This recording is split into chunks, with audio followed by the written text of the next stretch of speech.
I am Dungeon Master, your guide in the realm of Dungeons and Dragons. All right, welcome everybody. We're back, and we're here for another adventure into After Dark. It's been, some 3 weeks here, due to some unfortunate circumstances, pleading with the gods for stable internet. But we are back.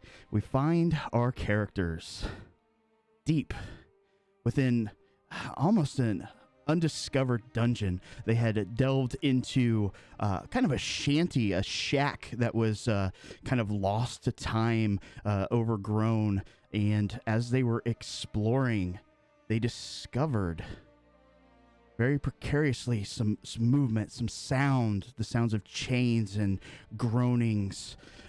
They cast light on some object, a bucket that was near, giving enough light to see this horrific form the party heard coming further down the dungeon. Who goes there? Right. So let's load some maps here. To the north, you guys see almost a horrific sight.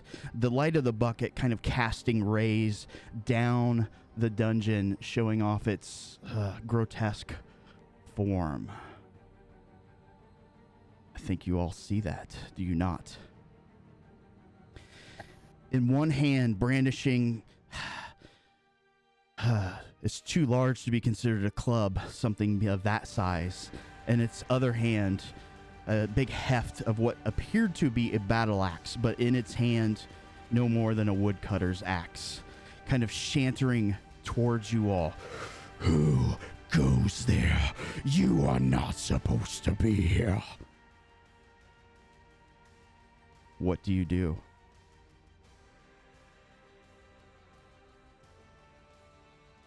Caspian hastily withdraws his hands from the bucket. Screech. Nice. He moves a few steps forward with great bounds. You can hear almost the small impacts against the stone, the iron cages at your sides starting to rattle. I ask you a question. And he kind of slams his club down onto the ground, and it kind of kicks up a little bit of stone and dirt.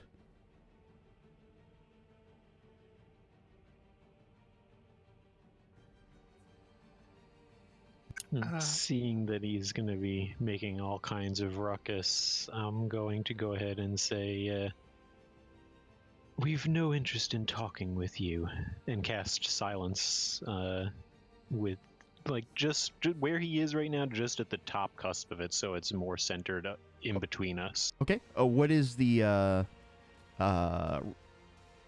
radius? 20-foot radius. 20-foot radius. And something like that, or down further? Not where it's going to be interfering with our spellcasters, but enough where he's got some room between us and him that he won't have walked out of it the moment he starts to move again. I don't know if I can technically move it any further north. But understanding what you're wanting to do, that is fine. I just did this for a set kind of thing, but we are going to roll initiatives. The silence spell has not gone off. You may do so on your initiative. And it looks like we lost Rin. Oh no. I'm trying to reset it. Yeah, my fantasy ground just shot itself, so Oh I'm getting no. back in. Come on, Unity. Yeah, they need to hurry up with that. Yes, I am patiently waiting. I had to reload all the modules, and I think that was just making it jug. Oh, I got ya. And mine just had an aneurysm. I don't know if you can see what happened in chat. Yeah, you guys are on the same connection, so it's probably what it was. Oh, thanks, babe. Yeah, you're welcome. Well, I will roll your guys' initiatives if everybody else wants to roll.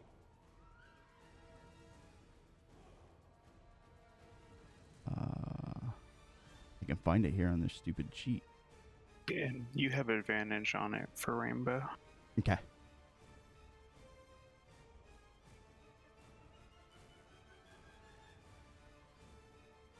All right, where is initiative on this sheet? It's been so long. Center of main. Oh, dead there it is. center. Got you. Thank you. It's hiding right in front of me. And rainbow. And this one's an advantage. Boom. Okay. So, the first one to react, Kaladin. What do you wish to do? Well, I guess I'll just shoot it. Okay.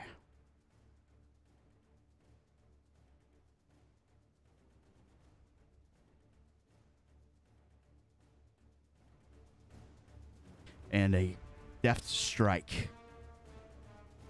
Now, would this be considered a humanoid or undead? This is... let's see if I can pull up this character sheet real quick. It is undead. Okay, so I'll get the extra damage with it. Plus sneak attacks, I had advantage.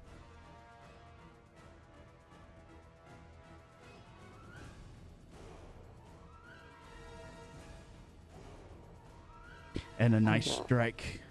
As you pull back on your bow, one of the arrows flies true, striking into its kind of meaty hide that's kind of falling apart at the seams, as it were. It seems to pay it no mind. Then I'll do my second attack. Unfortunately, a miss. Your arrow goes wide, clanking against the stone wall.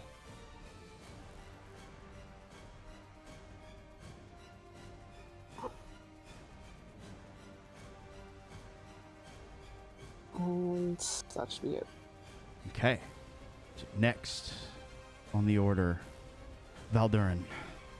All right. Let's see. You instantly would recognize this type of creature. It's bred into every fiber of your being. Ancient enemy of the dwarves. It is very giant. Ooh. All right.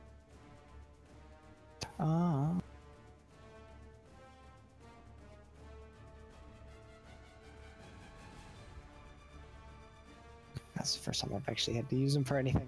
He is going to...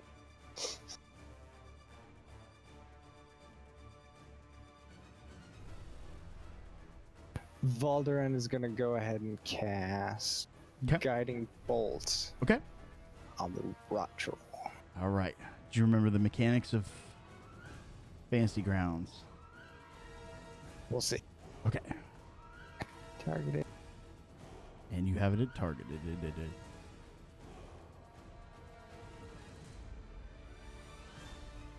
Now.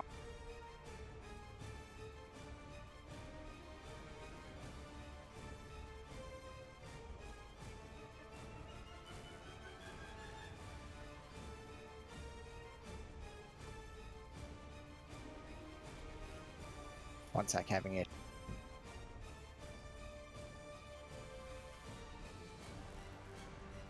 Okay.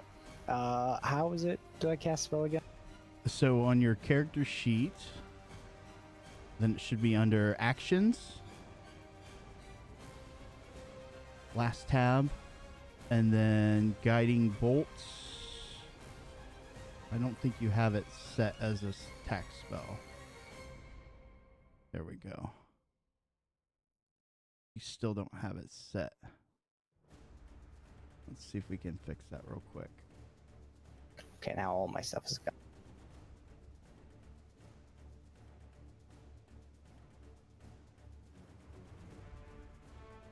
Here we go. There you go.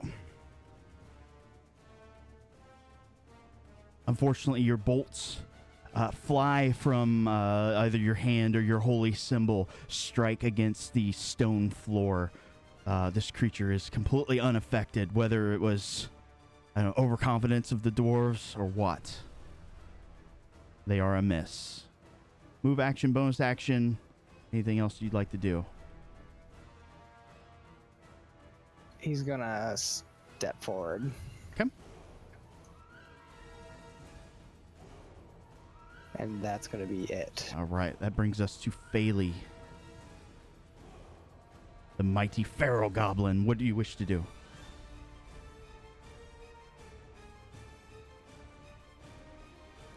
I'll scoot forward a little bit and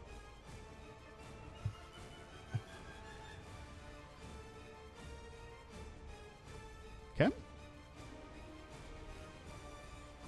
how far can I throw a sling? I can't remember. I don't know the range off the top of my head, but we can look. It should say in the weapon, does it not? 30, 120. There you go. You're definitely within range. Alright, she's gonna fucking beam that dude. Nice. Make sure you target it. Control and then click. Boom. You got it. Bailey whips back with the sling. It strikes against the large giant creature here, just skittering off its skin. All right. You have a second attack.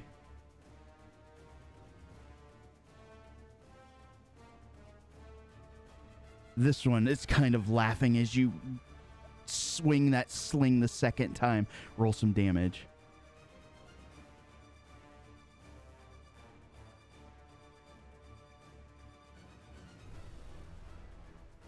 Where is the damage roll? I can't remember. It is 1d4. I got it, there you I go. think. There we go. As you whip that stone around, you smacks him in the throat. You'll pay for that. Anything else? I don't pay for anything. You'll pay for this. That's it for me. Lumbers forward with great steps. First swing. Valdurin trying to scoot the dwarven trash out of his way. Multi-attack. He brings down a mighty claw. Misses once. How many attacks does he get? He gets 3 attacks. Swings with the second. Also misses Veldern. This is enraging to him as he kind of eyes you, kind of mixture of spit and saliva dripping out of his mouth, some of his lip as well. He comes down with a mighty bite. But your dwarven speed is too much for him, Caspian. Nice. Let's see. I think I am going to...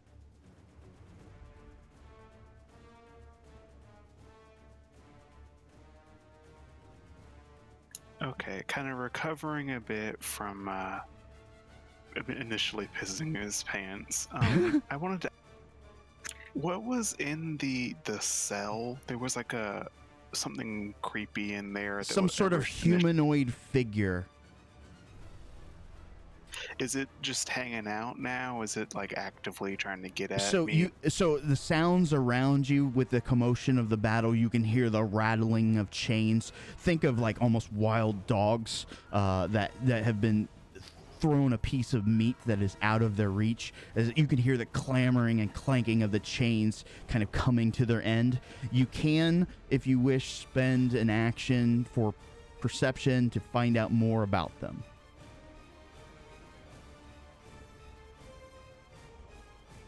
Yeah, I think I'll go ahead and do that. I'm interested in that since I'm right next to the bar. Okay, go ahead. Not a strong showing, though. Okay. It's hard to see. The only thing that you can make out is what was once slender, kind of graceful body. But again, you can see that the skin has been torn away, flayed. Not much of clothing seems to be seen. Again, this is the one where in the room with the bucket, which is why you can see somewhat well. You can tell that it's a feminine form, a humanoid form. Aside from that, you're not, unfortunately, going to glean much from it. Gotcha. Well, I will spend my bonus action to kind of, as I'm staring in there, reach back, grip in my hand, and just touch Vic on the shoulder and cast Dragon's Breath. Okay. So let me see if this works right. No, okay, so yeah, you can use an action just on your turn to do it. And I have the DC and damage in my sheet. Cool. Okay. And that brings you to Vic. The plan didn't go out according to how you wanted, but if you wanted to do that action, you certainly still can. How much noise would you say has happened so far just in this turn? So it's hard to say. You know that you're underground, so a lot of it's going to be kind of muffled. The things that are making the most noise are the snarling creatures that seem to be in these pens, and when it kind of slams things around on the ground. It's hard to say. If there was something like a residence that was, you know that there's a residence close, but you don't know how far this goes into, if it connects to that residence or not. It's I'm hard to thinking discern. More further down the tunnel than I am about what's behind us back If there was upstairs, anything so- further down the tunnel, you would definitely have alerted its presence, unless it was straight Okay. deaf. That's what I figured. So Mhm. yeah, I'm not going to bother with silence with that in mind. Okay, So, fair enough. Yeah, with my newfound burning itch in my throat, I don't know that everything that's in any of these cages is a monster. I just know the one that I've seen so far, so I'm not gonna angle myself to try and breathe into the cages as well. I'm just gonna move up and try not to hit my allies. Okay. Perfect. And then Caspian, I think you've got the effects. Or are you gonna do the? Okay, so he failed, so he takes full damage. Okay. And this type of damage is Fire. okay. Very good. As you breathe the breath onto this creature, you can see the arrow still sticking out from Kaladin's attack, but this fire takes hold and it burns on this creature as he's you. He did not like that. Come at me. Brosive. Right? However, if you have no more actions, we're back up to Kaladin. Yeah, that's it. Okay. Noble Elf Warrior. Okay, I got 2 more attacks coming its way. Nice. You pull back. The first one, as it's kind of writhing around with the fire that's on its body, you just narrowly miss. And second attack. But the second one finds its mark. Okay. Yeah. Here comes the hurt. Oh, you strike it once good. It's still, you can't tell if it was your arrow that did the damage or, again, it's still reeling from the fire, but it hit something meaty.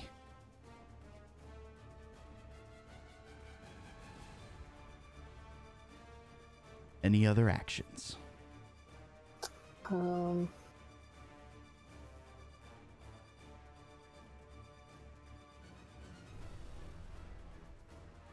Gonna shift over. Okay. Valdurin.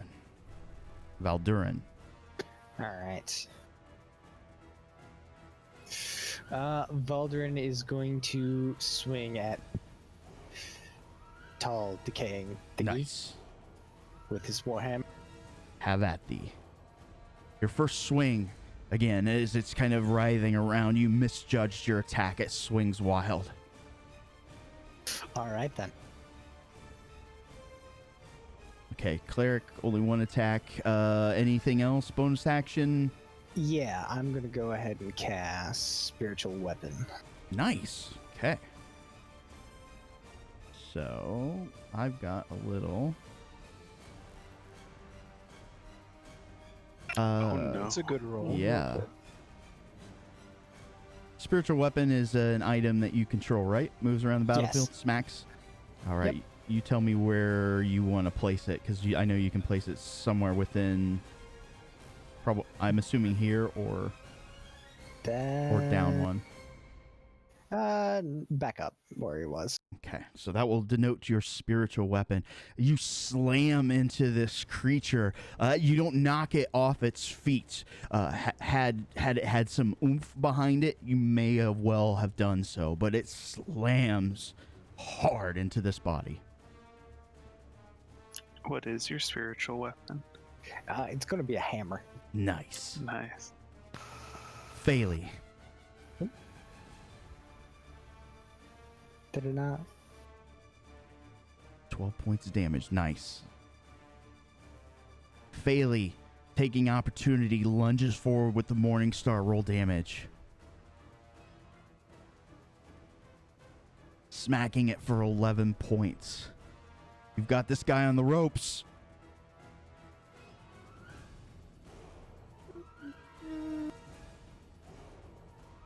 I'll get him again. Maybe. Another strike, a wombo combo. Unfortunately, it just kind of glances off him a little bit, but a strike is a strike nonetheless. All right. I think it's my turn, yes? Anything else you wish to do, Faley? Nope, that was it. Okay. My turn. Unfortunately, I can't do that. Let's see. He really does not like Vic at this moment, so let's do this. And sorry, Vic, I made you target yourself. All fixed. Okay. He did not like the fact that you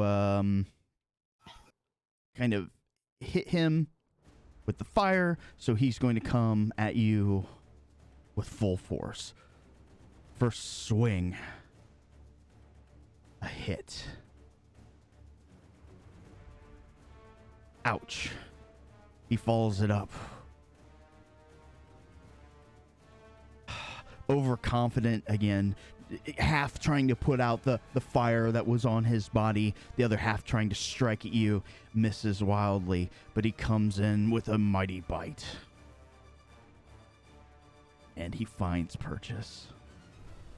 Chomping down on your shoulder, just almost, again, just coming up with flesh and blood and part of your overcoat. Just, he rips it out. Now, can I do this? I cannot. DM, you can do whatever you want. Unfortunately, Call him that. giggity. I was going to go for a big attack, but I cannot because you found his weakness. It's so obvious. Caspian.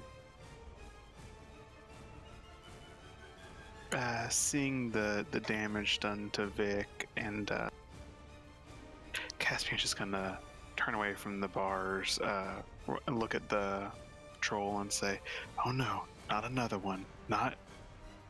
Nice. And he's going to run up, and if I can. Close enough. Okay. It's close enough for horseshoes. Save the bonus action for igniting my short sword and do a green flame blade. Nice.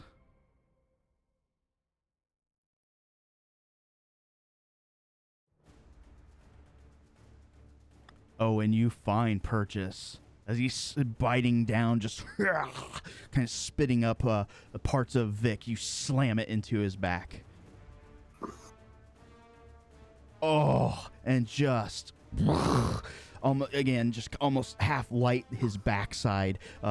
Had he been a pony, he would now be a nightmare as he's got this mane of fire just roaring up his back. You don't like fire, do ya? Fire bad. And that's my turn. Right. Vic, sweet, sweet revenge. I imagine you're hurting a little bit. More than a little. Probably the most I've heard for quite some time. So, with a bit of uncharacteristic anger, Nice. I am going to, for flavor purposes, lunge up at him and shout, "You're not the only one who can bite," and act as though I'm going right for the jugular. Okay. Except right before I actually bite, I'm just going to breathe fire right up at his head. Oh, awesome. Let's do this.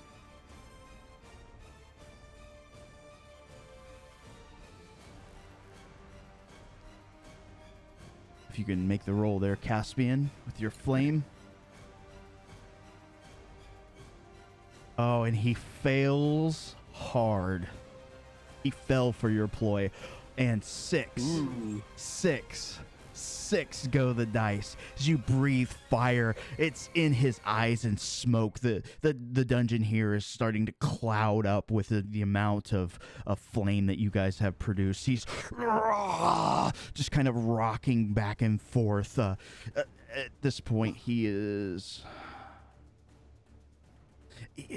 unable to hold on to anything that he had in his hands as they clatter to the floor. He drops to his knees and just puts his hands on his eyes, and he's tearing away chunks of rotted flesh.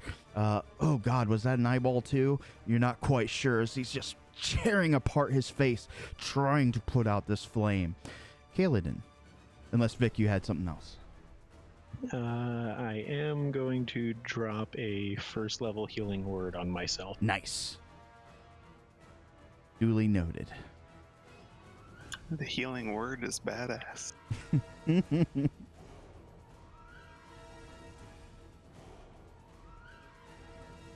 If I can remember how to target myself. Control click. There you go. And Kaladin, it is now your turn. First attack. Unfortunately, your arrows are just not finding the mark tonight. Second. That one did. They don't until they do. Right?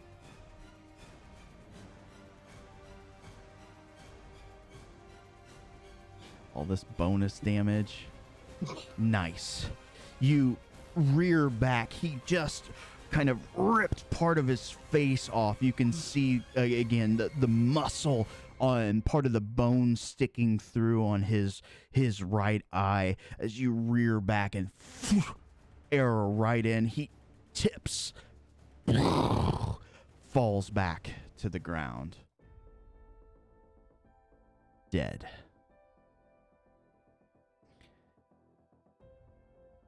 The creatures in the cage still kind of slamming against their chains, just trying to get at you all. You have a moment to kind of take a look around the battlefield to see what is going on down the hallway. You don't see it at first, but you hear the clack, clack, clack of strong, purposeful strides, boot hitting stone.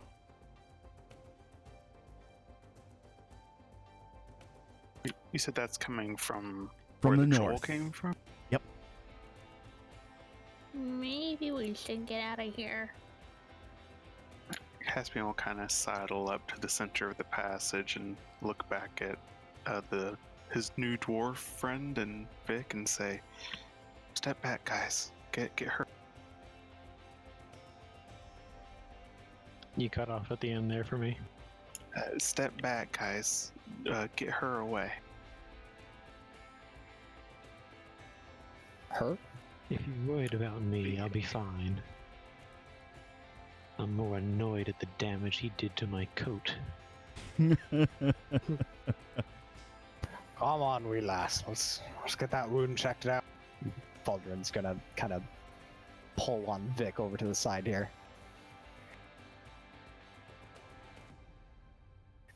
Okay. He's also gonna cast Cure Wound at 2nd level. Okay. Now that the sound is getting closer, the sounds coming from the cages stop. Dead silence as you There's hear a rat troll. clack, clack. A visage comes into view. Humanoid female figure.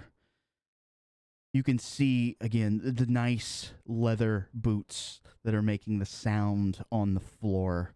They get you within 15, 20 feet and just clap. Very impressive.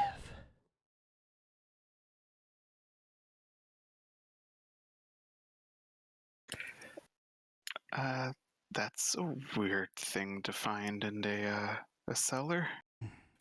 Is he yours? Was he yours?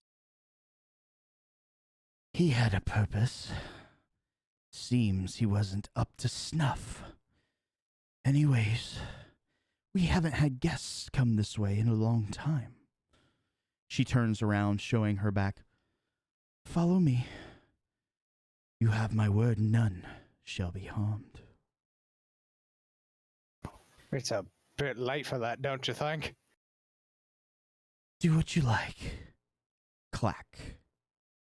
Clack. And they start to move down the dungeon. I'd suggest we play along for now. We can learn more about what's going on here. Kale, you were the one that sent Sunny around here. Was she down here or up in the house? I can't pinpoint that accurately. I just know. Correct. You she feel sounds close, short though. facility. If she's been captured, I imagine a place with cages like this would be the place where they'd keep her. It just seems like we've been walking into a lot of traps recently. Well, perhaps as we follow, we should keep an eye peeled. You said that, if I remember correctly from 3 weeks ago, that there were torches lining the wall? Yeah, it's casting a very sparse light. That is correct. I'll take one of them, and just if we are going to follow along, I'll be peering into all of the cages, trying to see if she's in any of them. Okay, you will not see Sunny, and now that you guys have a few moments here to investigate, you see, again, 5 out of the 6 are female form. You can see that they have been through the ringer. They've been flayed. Some of them are missing parts of their skin, almost like they've been stripped of it purposefully. For what purpose, you're not sure, unless they really like the taste of human flesh. And these things all, to an untrained eye at least, look like they're undead at this point. They're beyond saving. There is some sort of magical machinations at play here. They were probably humanoid at one point. Well, they're definitely humanoid shaped, but they were probably, air quotes, people at one point. Gotcha.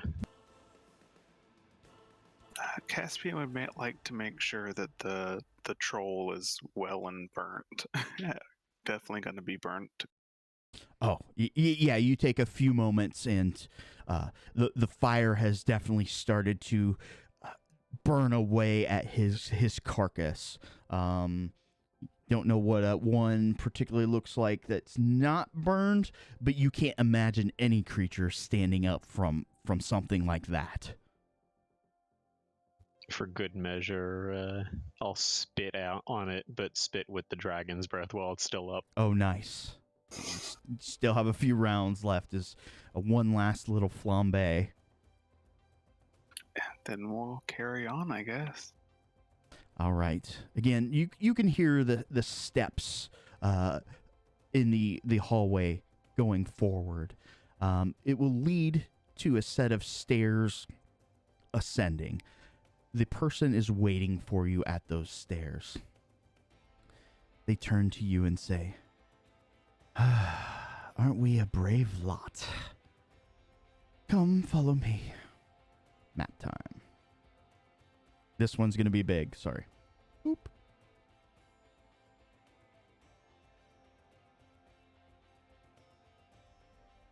Oh, did not mean to do that. Discard any words that had popped up. All right, so I'm going to have to place your guys' tokens. Give me 1 second.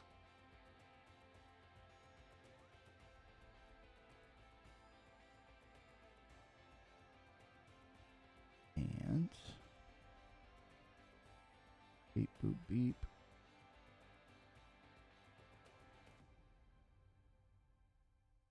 Oh, I didn't put a thing.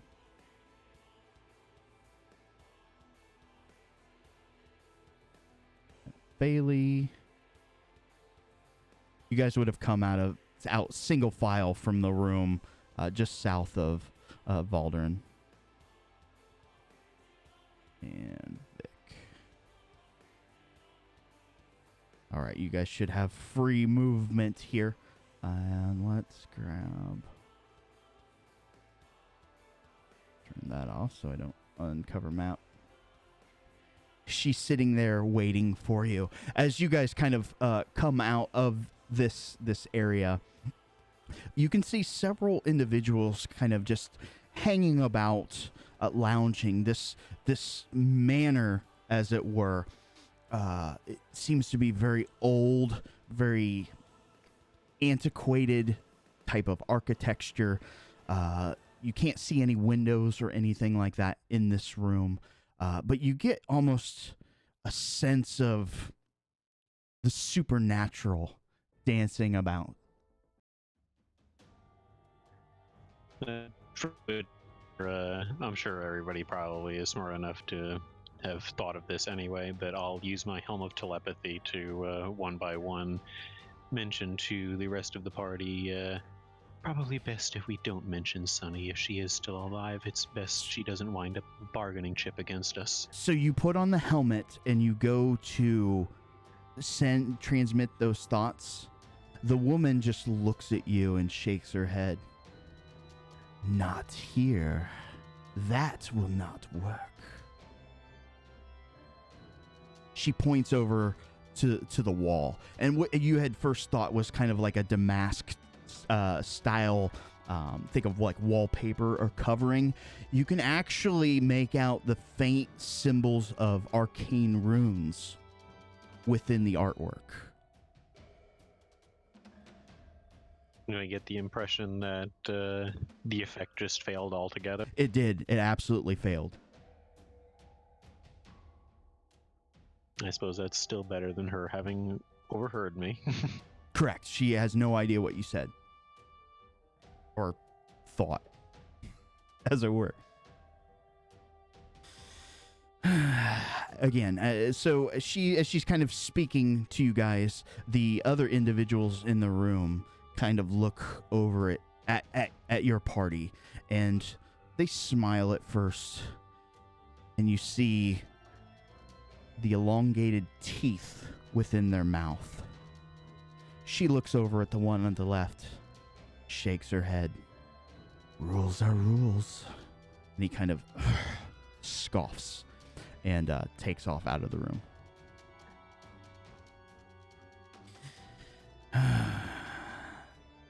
I suppose we shan't keep the master waiting long. Follow me. She kind of leads you up to this area. Opens the door, beckons you inside.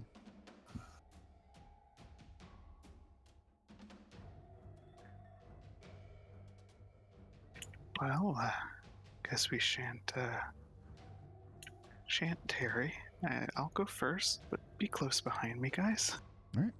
Duly noted. Boop. And let's reveal what's behind door number 1. In this room, you find 4 individuals. One you recognize mostly instantly. It looks like it's Sunny, but they've changed a little bit. You see kind of an middle-aged man, very well kept, not wild hair about him, long, kind of pulled back, very, very noble-esque. You'll see another roughly noble, little bit. Maybe he's still got some wild seeds left to sow. And the one that captivates your attention is the man here on the left. He's just sitting there all nonchalant, stroking the mane of, well, it's too big to be a dog. A wolf, perhaps? He kind of looks over at you, grabs his goblet there on the desk, takes a small drink, and says, "Oh, visitors, we have not had anyone in a long time. Come, have a seat." He looks at the 2 companions kind of seated there as though he kind of counted your numbers and with a glance merely dismisses them out of the room.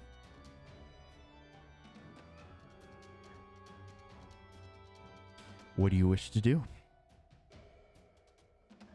Caspian will go forward and come sit down next to Sunny. Sunny is not fidgeting, not doing anything, just sitting there, very calm.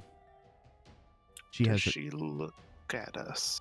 She does. She doesn't. Her eyes don't tarry on anyone in particular, but she will watch as you guys, or at least Caspian, has moved across the room and is taken a seat adjacent. And I'll sit down opposite her. Okay. Kaladin finds a seat. Caspian will pat the seat next to him for Phaley and booster seat her into. Oh. All right. Run will also take a seat. The woman walks in. "Is there anything else, my lord?" He kind of looks over at her. "No, you have done well, Amory." And kind of waves his hand. She walks out of the room, and you hear a click sound. He kind of glances at the party before him. "I was not prepared for visitors of your kind. What brings you here?"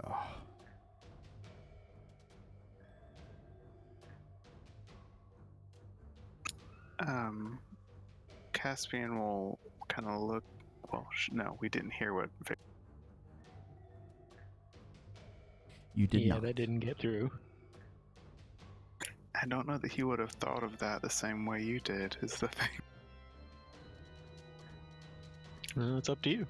Yeah, he won't say anything, but his eyes will instinctively, flicker at Sunny really hard.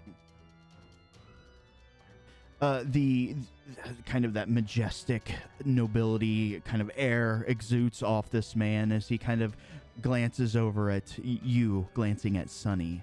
And then he kind of, his nostrils flare a bit. That perfume. Perhaps you are unique individuals.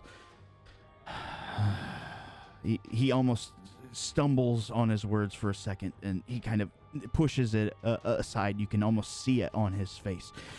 That is a discussion for another time. I assume you're here for the woman.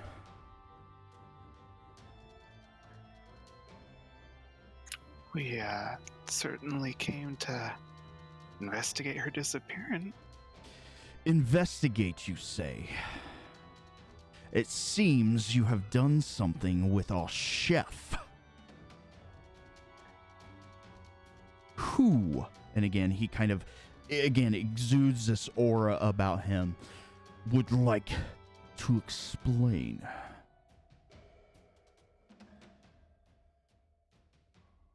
Caspian will look at his friends like, help me.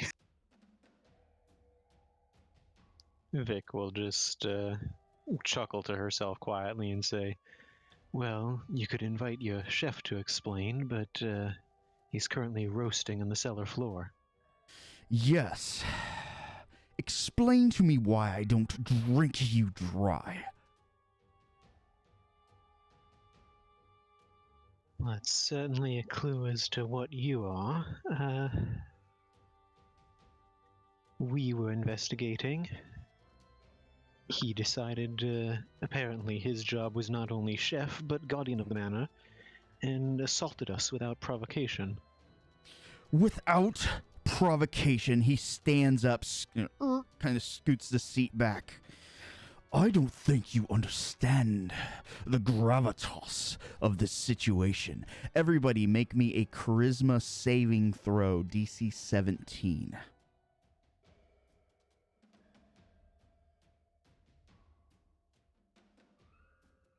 Is this a charm effect? It is a charm effect, so if you have something against that. I believe Fey Ancestry gives me advantage. Okay. Indeed. How do we make it a save? On your character sheet. I think I've got it. Mm, Nice roll, Moon. Oh, Even with advantage. So, Moon, Kaladin, as you know, you can feel this powerful aura. It washes over you, but it is a testament to the willpower strength of this individual's character. Every other one of you, you're put back on your toes. You do not want to say something that would make this character mad, or you dread the consequences that may happen. Does that make sense? He's got this almost aura of fear about him.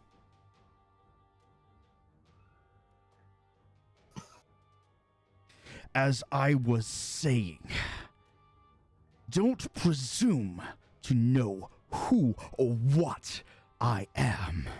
So I ask you why I should not drink you dry where you stand.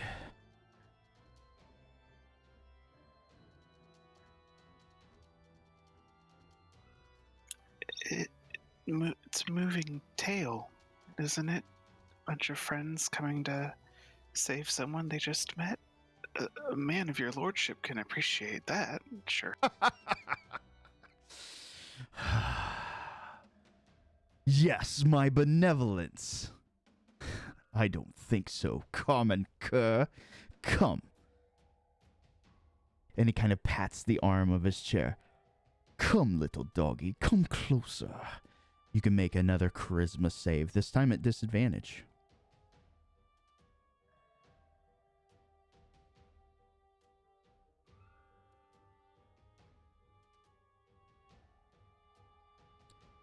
Arf, arf.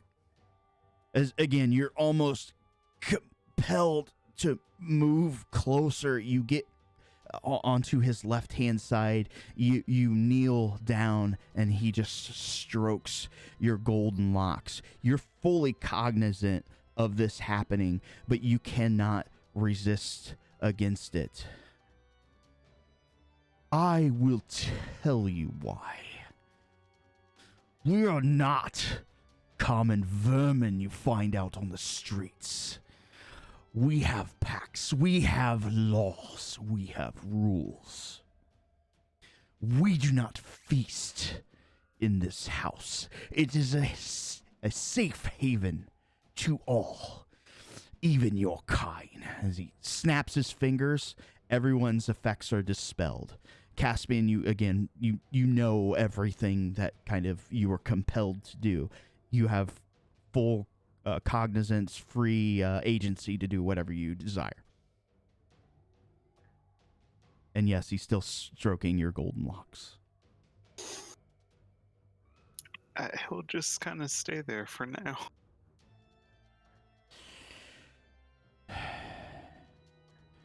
Technically, you did not commit a crime upon these grounds. Were you a mere 100 feet forward, we would be having a different sort of conversation. So, I suggest we find a way to make you all useful. And he kind of runs his hands in an upward motion under his nose, like he's wafting the air in. Oh, that sweet scent. You have visited someplace. Someone who is very dear to me. Any guesses? And he looks amongst the party. Given what we've seen in your basement, I imagine we've run afoul of a few of your kind. Or at least of similar inclination. No, she is not one of mine. We have yet to be united. One day, she still resists. And again, kind of drifts off into thought as he strokes his chin and Caspian's golden locks. How much did you share? Oh, sorry. Go ahead. How much did Vic share about exploring as a maid that time? I assume at least the base. He didn't say anything to anybody. He didn't say Gotcha. Yeah, we didn't really have an opportunity to talk about it because the party ended so abruptly. I mean, you're not a dumb character. If anybody can figure this out, they are more than welcome to spit it out. Yeah, I was going to interject and say, you say that this is a place with rules and laws, and certainly the fact that you and your companions here have not attacked us as your chef did is evidence enough that you are not without some sort of honor. But the fact is that you have harmed a friend of ours, and I'll look in Sonny's direction. And we do have issue with you, and you do not know who we are either. And I'm going to use my Words of Terror ability. Okay. Is it a charm-like ability? Or just drop the spell. Oh, there. Cool. Didn't see it. You are prepared. It doesn't mention charming. It's just frightened. What is your saving throw?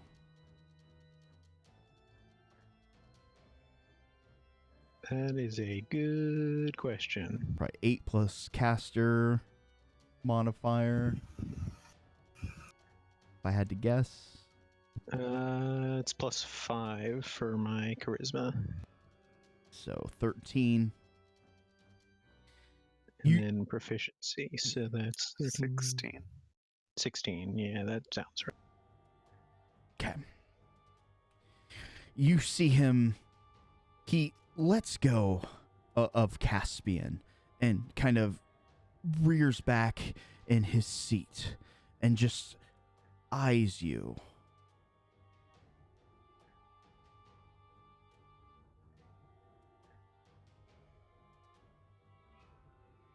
I'll just get into a staring contest with him. And- Caspian will use this excuse to scoot back to the wall on his butt. Okay, just the reverse dog scoot. Nice. He glances Vic at you. At first, just eyeing you. Is he afraid? Is he sizing you up? Is that mother licking his lips? And he kind of bites down hard and parlor tricks. You think I took this woman? Sonny, explain to them. And she speaks. It is true. I come seeking power, and power I have found. I will tear that beast limb from limb. This lord is wise, strong beyond measure. With his will, it will be done. She slams her fist down into the table.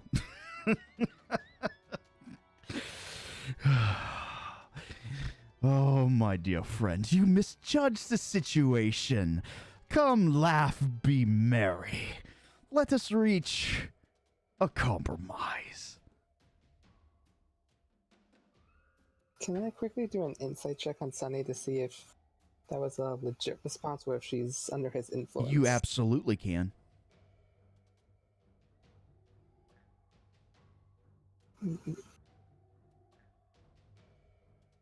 Insight in the bucket. All right, so you haven't known Sunny for too long, but they seem kind of the impetuous type. Everything that she says, her mannerisms, she kind of builds that fire within her, something that you can latch on, something that you know. She ran away in a huff from being absolutely humiliated there on the battlefield. You think it is very reasonable that this sort of situation, that she could have put herself in this sort of situation. How she knew someone like this, that's a mystery. But you seem that it seems like she has said it with her own conviction. I'm just going to ignore our host for a moment and just shake my head at Sunny and say, "Oh, Sunny, my dear, don't you realize what you've done? You've given everything in this quest to slay this giant of yours, and in so doing, you have allowed him to kill the last of your family, yourself." I do not care. He has taken everything from me. I will have my revenge. And be damned anyone who gets in my way. So again, lots of tension in the room, and you hear a knock, knock, knock. A moving of a lock. And the reemergence of Lady Amory. She's carrying a kind of like a dinnerware plate with actual food on it, and she will go and start placing it on the table. Some bread, some fruit. It's not a lot, no meats or anything like that. Maybe a few small cheeses, and what appears to be a bottle of wine. And then she will exit the room. Inwardly, I'm thinking to myself, I suppose if we hadn't killed the chef, they might have given us a better meal. Awesome.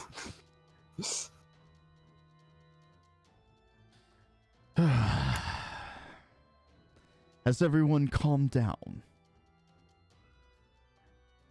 Caspian's still sitting against the wall. He's a bit more relaxed now, but he's just staring at the back of Sunny's head, and he just whispers, Is your goddess okay with it, Sunny? I thought you believed. I will believe in anything that will get me the means to my ends. He will close his eyes and just whisper that the Tantibinian gods are cool. Tantibinian gods. We all know there is no such thing. Why don't you come and join us? As I said before, there will be no bloodshed in this house. Let us talk, eat amongst friends.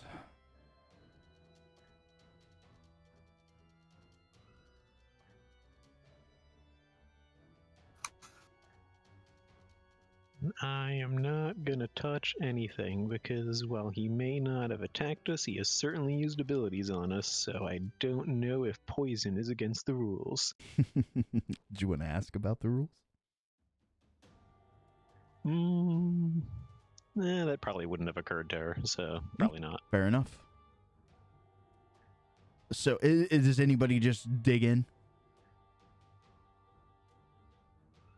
I will take that as a no.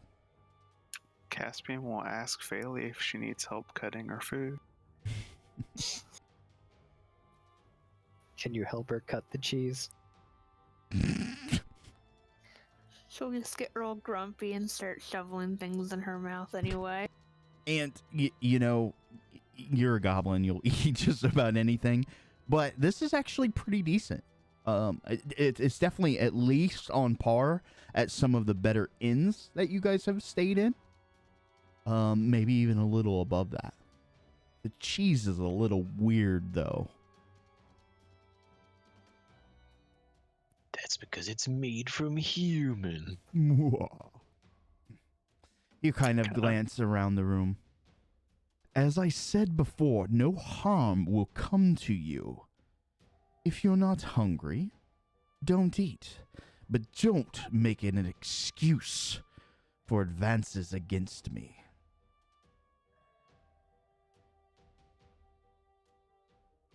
Well, you'll pardon me for not trusting you after you've charmed my friend there. Fair enough. But as I said, no harm will come to you. You can't spell charm without harm. Always so witty. Where are you lot from? No. I know the answer. Far to the east, yes. He kind of looks around the room. Acrobat? Fire dancer? I imagine you're a very competent knife thrower. And looks over at Vic and Valderin. It's hard to tell which one's the bearded lady.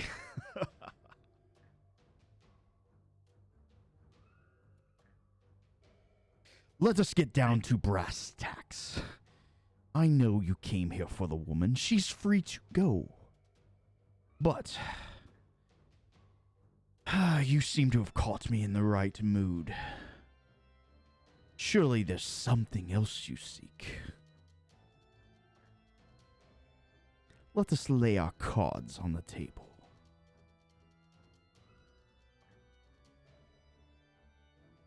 Oh, well, if Sunny thinks you can help her, do you know anything about the giant who's next? I know something of this. What seems to be a big problem is really no big problem at all.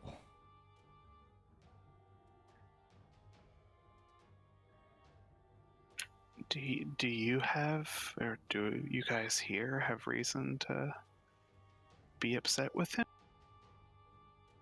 I could care less. What is he doing? Robbing banks?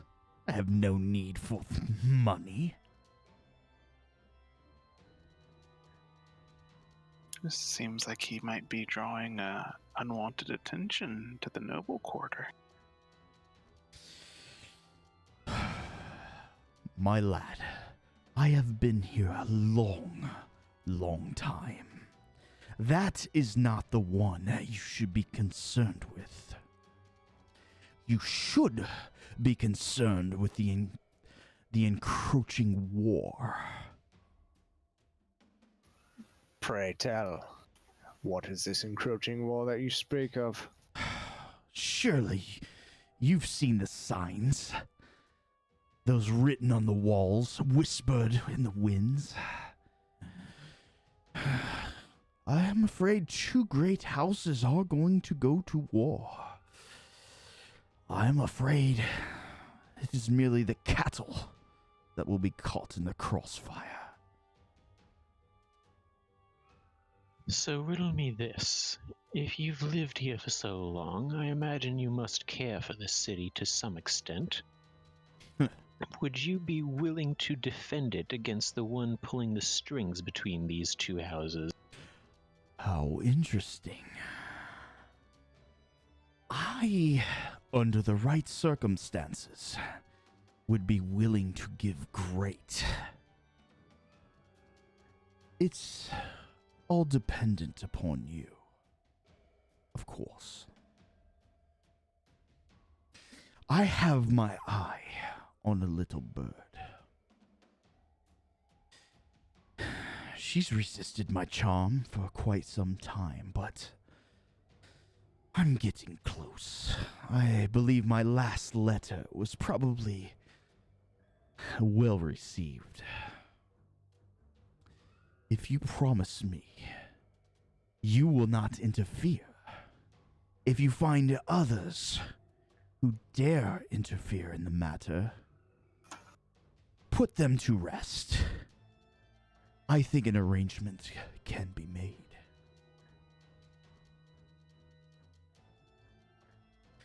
Out of character, is anybody completely lost on who he's talking about?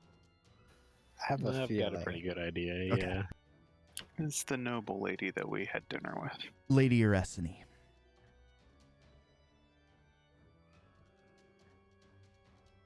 And he's looking expectantly for an answer.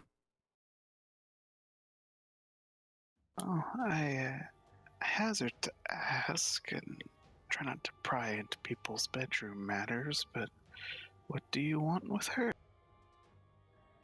That is a private matter between Lord and Lady.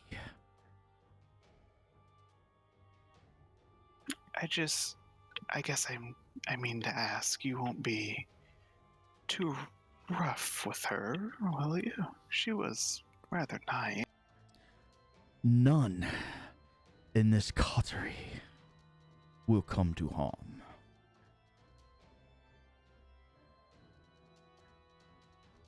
So does that mean you intend to, I'll just kind of gesture towards Sunny.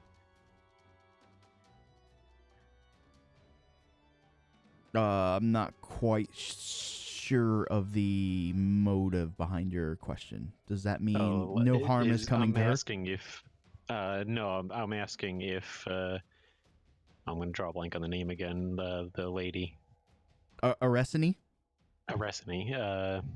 I'm asking if he intends to turn her as he did Sunny. 'Tis a complex question. So, it deserves a bit of an answer. I have the power to take what I want. But I would never harm my delicate little flower. It must be under her own compulsion. One day she shall be mine. Your friend Sunny, she came to me, seeking power, looking to trade, to become something greater. Who am I not to acquiesce?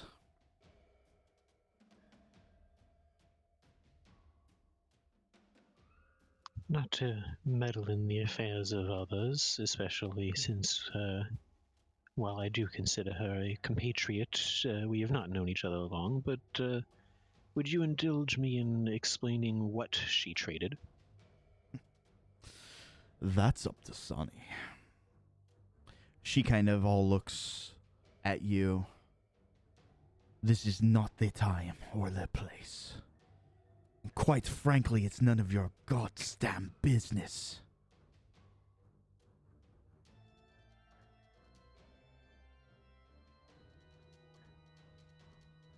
If you say it's not, then it's not, but I would have expected better. Look, I understand. And she kind of catches herself just full of frenzy. And you can see like the gears downshift as she degrades from anger and tries to reel it in. Look, I understand. In our short time, perhaps we did become more than just comrades. It is not my intent to drag you along with my purgatory. Long sigh. I am sorry, my friends. There are some things, some paths we have to take, no matter how many caltrops are on the road.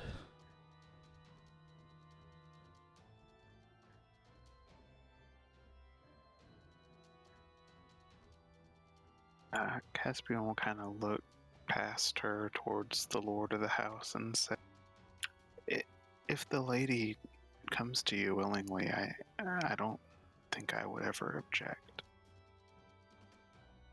That is good, but that is not all the arrangement.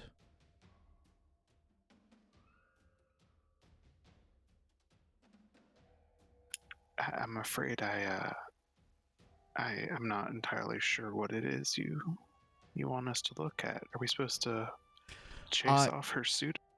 I am not the only suitor. You are to make sure that if a suitor were come to bear, that suitor is not fit to spend, and he emphasizes the word life with my lady.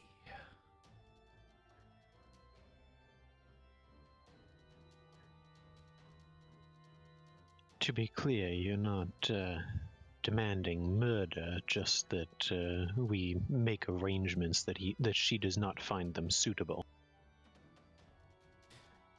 However you wish. It is of no consequence.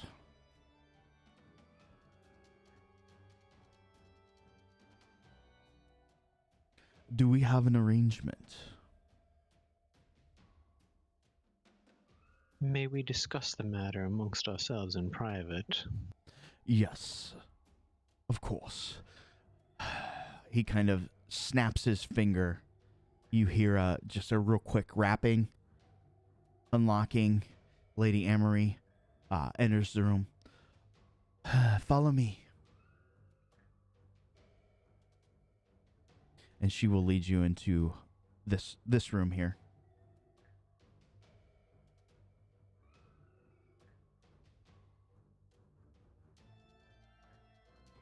Is that a fireplace? Yes. I'm gonna make fire. Okay. Lady Amory asks, is there anything that I can do for you?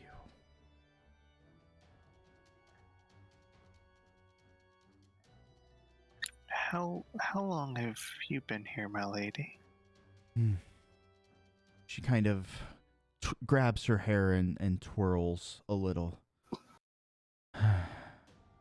If I said a lifetime, it would be not long enough. Not nearly long enough. Oh, if I may if I may trouble you with a silly request, does your lord typically play nice with his favorites? She kind of... You think I'm the favored? Oh no. That is not true. The Lord is a god, but a benevolent god. And she almost beams. Just speaking about him almost brings joy, brings life to her lifeless body. He is not a bad man. I would spend eternity with him. He is just and fair, and has given a home to all of us miserable wretches.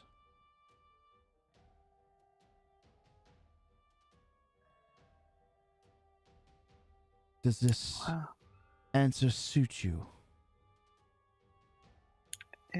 It suits me well enough. Thank you, my lady. I merely am worried for my friend. Thank you. If you need anything, merely snap your fingers and I shall be a few steps away. But I understand your privacy is of most importance. You have my word. As the lady of the house of the Coterie, I will not be dropping any eaves. Good eve. As she exits. And you hear a lock.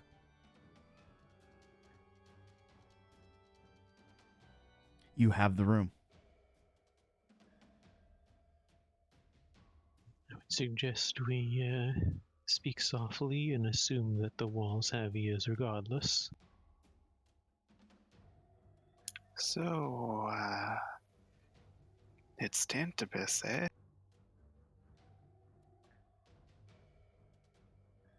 It sure seems to be moral dilemma. Have any of you guys ever heard of vampires? The short DM answer is childhood stories, myth, that sort of thing. That's how I was going to answer anyway, so yeah. Let me be more specific. Vampires and Tantibus in the noble quarter? Does anybody have like a history type skill? Undeads are one of my. Proficient. Undead is one of my favorite enemies. Okay, so you could make. I would still think it would be an intelligence-based roll. So do your intelligence, but let's add in your wisdom bonus as a plus on top of it. I am proficient in history. Oh, well, let's make a proficiency roll. And again, because you have the undead side, add in your wisdom bonus to the roll. You can use the little slider modifier. Yeah. And I believe I also get advantage on intelligence checks. Mm-hmm.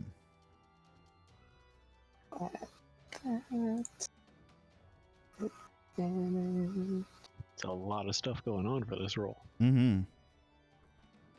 Is it worth it? Oh, nat 20. All right. Dropped to 19. Right? Yeah, that's a crazy roll. Just boom, boom. All right, so Kaladin, in your studies, you're fairly up to snuff with vampires. You know the typical things like they will not cross running water. They will not go out into the daylight. They drink blood. You know, again, you've heard stories that they can turn others into their kind. As well. You know, very powerful vampires have the ability to shape change, whether it's a bat or mist, or you've even heard of wolves as well. But not only has your studies, again, just kind of the broad spectrum of vampires, you know of local rumor of vampires. 3 notable vampires that rule the city.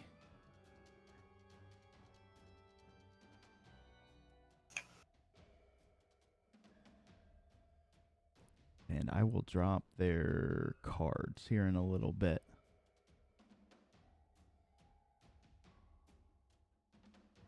Yeah, I think that's pretty much what you know. Boom. Boom. Boom. Again, that is rumor and speculation, but if somebody had talked about how old these guys are, they've always ruled Tantibus.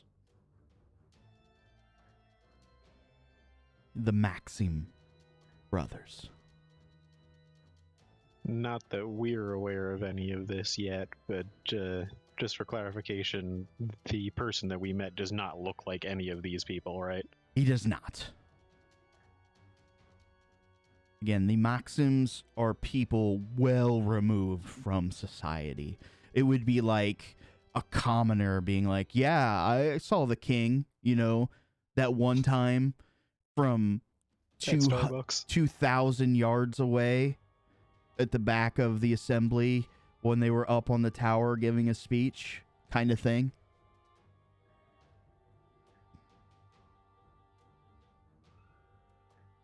And that is what you had gleaned from your insight. These are the things that bubble to the surface.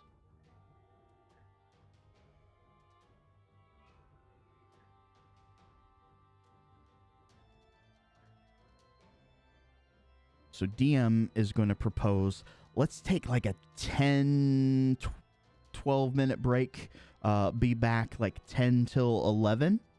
And then if you guys want to kind of chit-chat about some things as well, then we'll kind of see where this leads us. Sound good? Alrighty. All right. We'll be Sounds right good. back.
The problem there is that if we do, and I don't think we ever got his name, but our vampire host does catch wind that he knows what's going on, he may tell us to kill Makoto.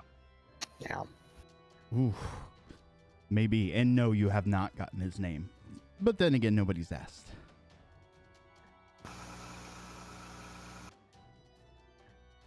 All right. Is everybody back? The DM's here. Hide the memes. Oh, I love the memes. All right. So you guys found yourself in some sort of privy. They had promised not to spy on you or anything of the like. Whether you believe that or not is obviously up to you. But as you guys are discussing, kind of what were some of the things that are coming to surface? Caspian would have definitely brought forward that Makoto was acting more than a little friendly, more than a little familiar with Lady Arcena. Mm-hmm. So, perhaps if we follow along with the Lord's plan, we could at least, I could at least let Makoto know to keep an eye on.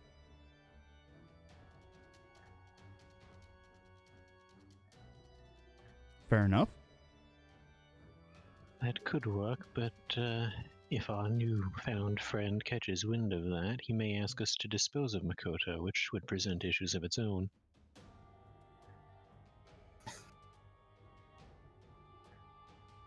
Therein lies the root of the problem. Is Makoto a suitor? I'm not sure I know what he really intended towards her. Well, you know what he intended towards you. Yeah, but fox people are kinky, man. Yeah, that doesn't mean anything. Fox do what the fox do. Okay. At the very least, it's something we have to factor in when we make this decision. We're not the only ones that have an interest in Arseni's well-being.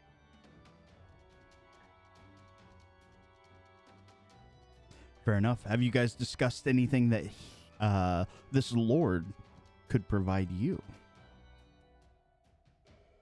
No, Yes, he's that is- Oh, go ahead.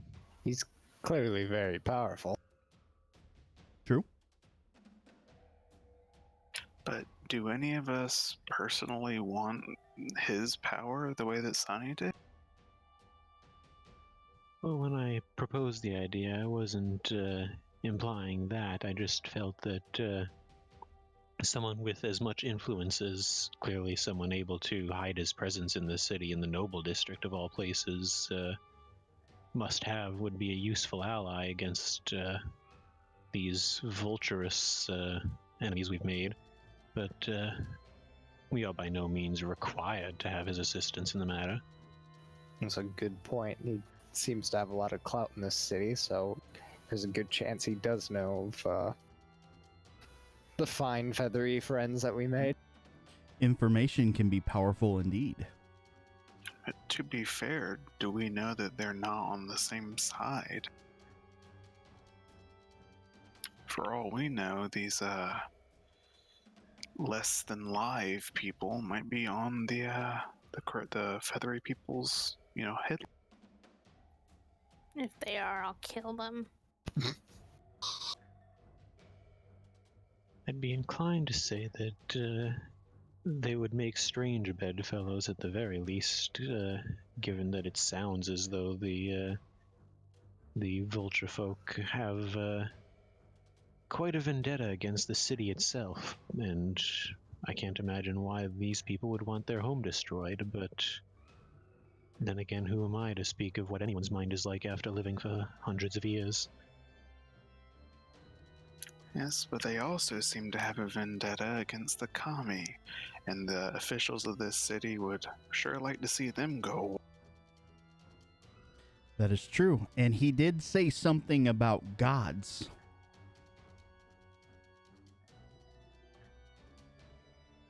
Wasn't that just directed at the fact that the Pantheon may or may not exist? He definitely is on the side that they do not. He laughed at their existence. Yeah. So he would be no friend to the church. Clerisy. All I'll say is, I'm not like Sonny. I have faith in the powers that I already have on my side. I don't really want to bargain with something like that.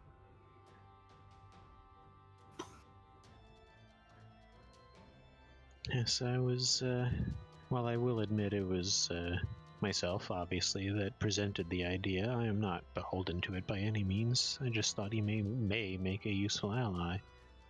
But given what he asks of us, I do have second thoughts of my own. Hey, Kaladin, you're the one that's really good at this kind of supernatural stuff, right? Yeah, I'm a bit of an expert.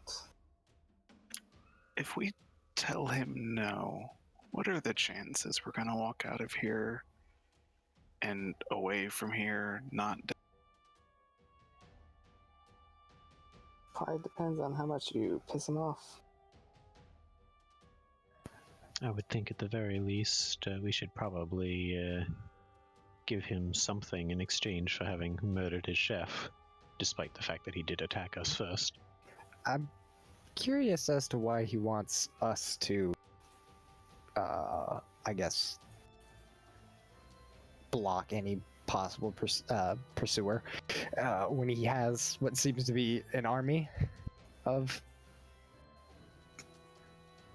undead. Bedtime stories are to be believed. They certainly can't keep an eye on things around the clock, as it were. Yeah, you need the living agents during the daytime. That makes sense. Oh, let's put it this way then, team. Is anyone really interested in getting him on our side? I wouldn't be opposed to it, but not at the price he's asking, no. No one jumping for the bloodsucker ally? I would rather not forsake the living to gain favor of the dead. Well put. Well, I don't think there's really much use squabbling over the details then, if the end is clear. The question then is how to make nice before we leave. I believe they'll stick to their word about not murdering us on the premises, but as you say, 20 feet away they could do whatever they want. Just run really fast then. I get the sense he has a fair idea of who we already are, so I don't think we'd be safe back home. I don't think we want to draw their attention to home either, given the amount of attacks the circus has already suffered. By the undead? Indeed. Well, we could always, promise, to leave him and his people alone. Just because we're not going to help him doesn't mean we're not going to try to hurt him, It's a very Tantibinian answer. If we promise to stay far, far away and leave him and his to their own devices, maybe that'll be enough for him. A promise to live and let unlive. He's a Tremere, he'll totally go for that. He seems more like a Ventru to me.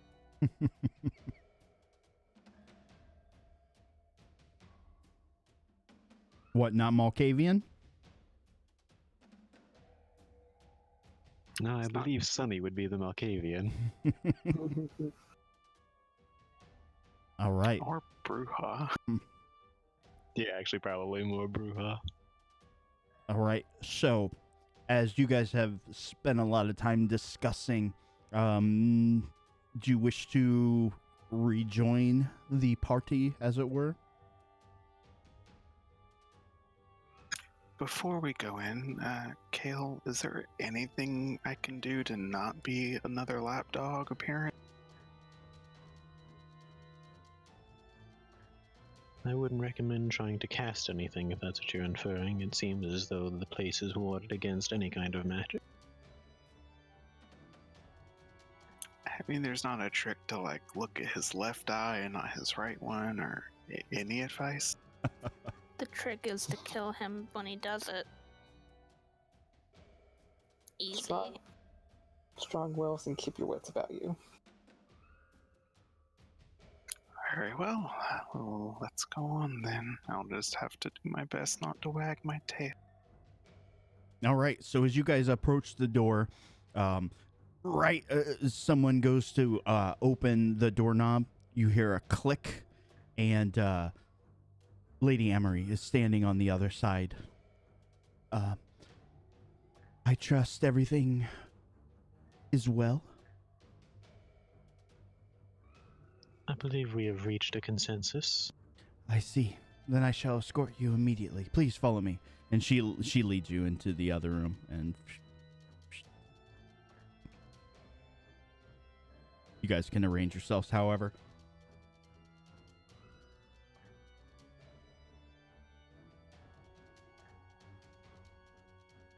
All right. Lady Emery takes her leave.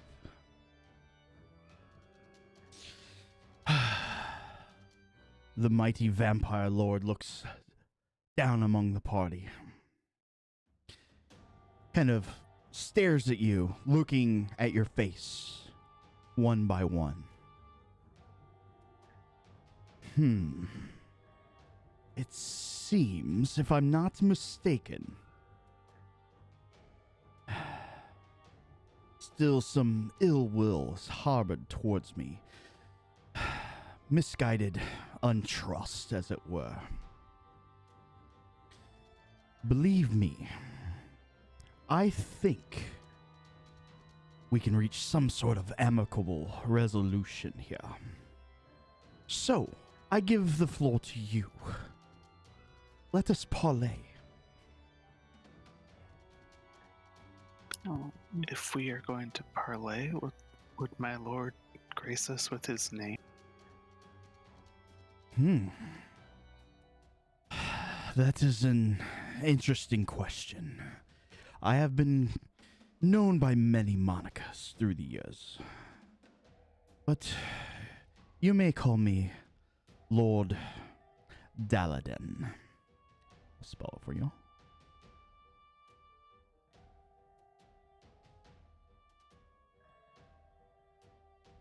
There you go.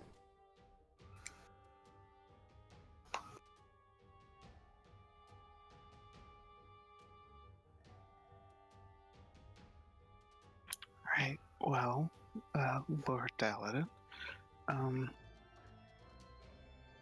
we appreciate the chance to talk like men and not be slaughtered as soon as we wronged your cook. Chefs can easily be replaced. And as no rules were broken, no harm, no foul. However, I did think it wise to show a strong opening card. On a note related to that, just to make sure that there are no ill feelings over the matter, I'll reach into my bag and pull out a small vial before lightly tossing it towards him. Okay. It seems to almost slow down as he kind of catches it. And what is this vial he is looking at? It is a vial of carrion crawler mucus. You said you weren't interested in money, so I figured perhaps an item of this particular kind of use would be of more interest to you. Something to, if you'll pardon the turn of phrase, bury the hatchet. Yes, a generous gift. Many uses I can have for this. And a boon in your favor. So, I look upon you and... Pardon, Sonny. Perhaps, yes. Why don't you go retire for the eve, before this night's hunt? And she kind of stands up, bows, kind of half bows to the rest of the party. May, when we are reunited, it be under more fortuitous circumstances. I pray to you. Good eve. And she will walk out. Oh, yes, where were we? I look upon you, and it is not power you all seek. You seek something. Something of power, but not power for yourselves. An admirable trait. I assume it has something to do with the Queen Mother of Ravens and the other assortment of the kami, yes? In a very roundabout way, perhaps. See, there's not much that goes on in Tantibus that escapes my eyes and ears. Not even the mighty Shalsaxio has more intel than I. I could be of great service to you, and you to me.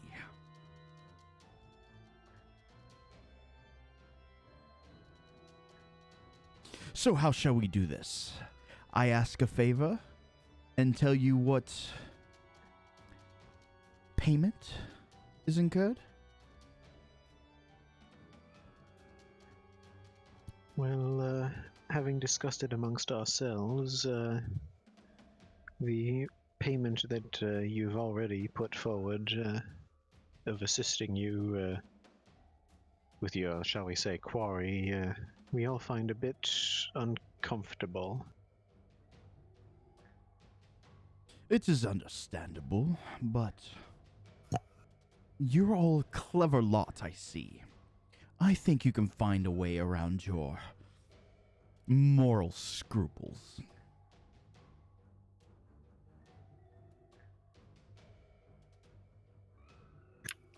No offense to you, but some of us do not wish to find a way around our moral scruples.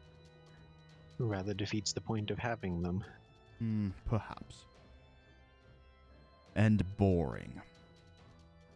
And it brings us no closer to an accord.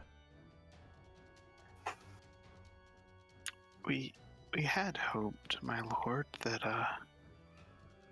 so to speak, if we promised to leave this place and leave you and yours and even Sunny alone and never darken your doorstep again, that you'd let us leave. He puts both elbows on the table.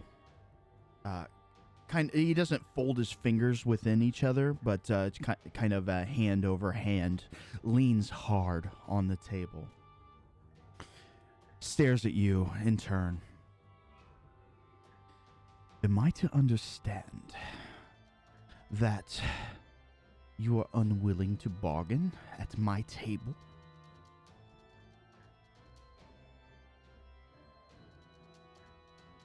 I believe the idea He that cuts that you off. is the bargain. That was a yes or no question. Yes. I see. Then no business will be conducted within the Coterie. You will be expelled. You will not set foot on these premises again. Is that understood?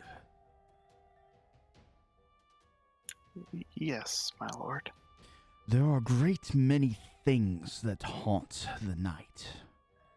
I will leave you with 2 parting words of advice. Not all of those of the night would be considered children of the Coterie. You know of which I speak. I will give you no further counsel upon that. Second, within the great cage, 6 birds dance and play, singing the song above the city. It is my understanding one of these birds will soon perish. I know not which one, but a great war is coming, and it will not be by my hand. You cannot stop what is in motion. Pray to your kami, to your gods, if you must. Anything to get you through the days to come. War is upon us. Good day. And he flings his hand over towards the door, and it just swings wide open. Begone! And he leans back into his chair, stroking the large wolf at his side. If I may, one final question. You whose answer could may suit us both. not. One more word. I will make sure you will not speak another. Not this night, but a night to come. Is that understood? You may nod. Just nod and smirk. Fair enough. Incidentally, I was going to ask if there was a way we could identify which members of the Knight were his so we don't attack them. Unfortunately, he said he would not give any more counsel upon that.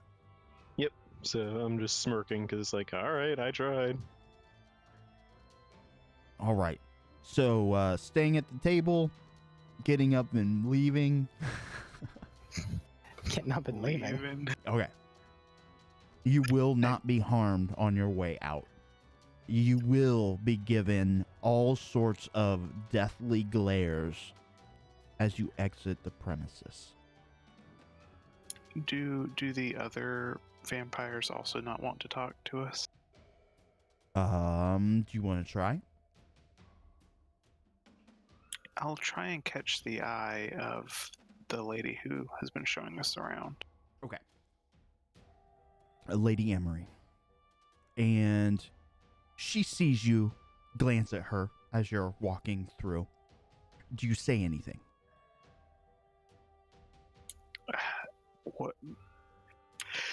In my head, I'm trying not to disobey the Lord's instructions. Do I get the impression that she's going to hurt me if I speak? So you could take it one of 2 ways. 3 ways, perhaps. That was directed at Vic. It was directed at your party when you spoke to Lord Daladin. Or perhaps it is if you speak to anyone within the Coterie.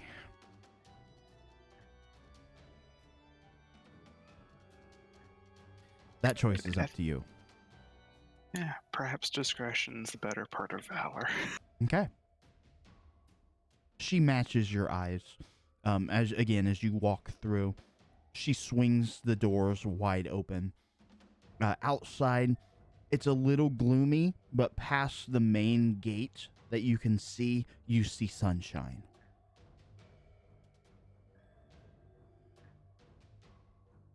You continue walking through the courtyard, unimpeded. You walk through the gates. They part as you get close. And again, the rays of sunshine kind of dance across your faces as you are outside of the premises. No, actually, having thought of this just now, is it too late to interact with Lady Amory myself? You would need to go back in.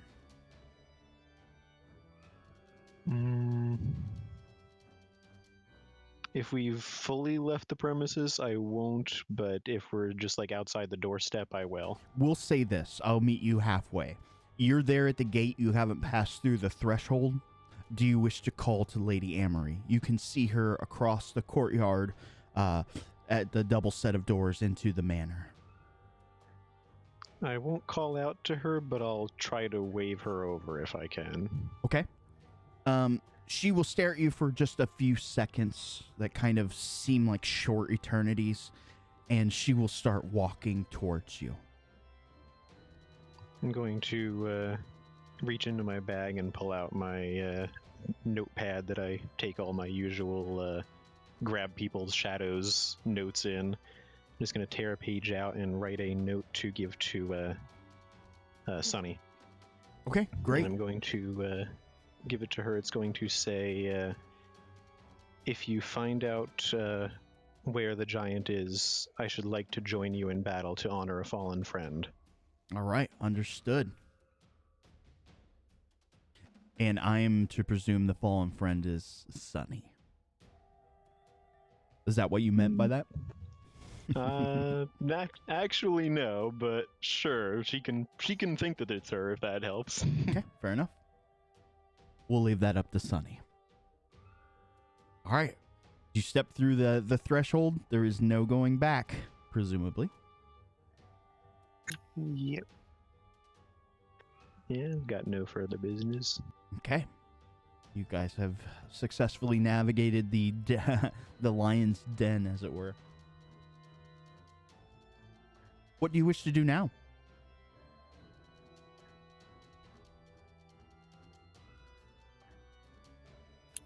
Well,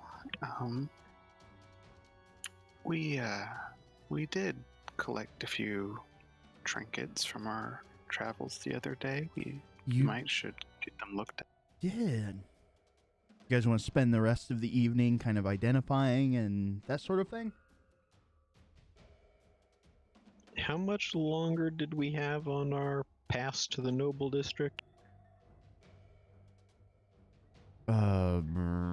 I'll be honest, DM does not remember. I think it was only like 36 hours initially, so it's however long it's been since that. So you guys would have been here a good 5-6 hours.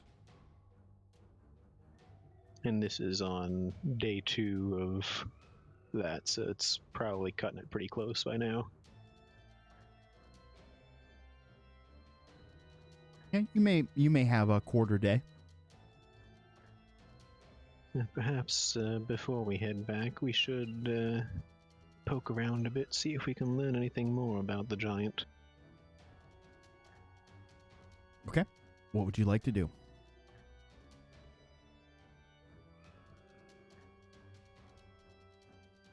What's your plan, Vic? Well, out of character, I don't remember if I've already cast Locate Creature to try to find Sunny. I don't have it marked on my character sheet. But I feel like I did. I think you did, to be honest, but it's 3 weeks ago. Roll D6, recharge on 5 or 6.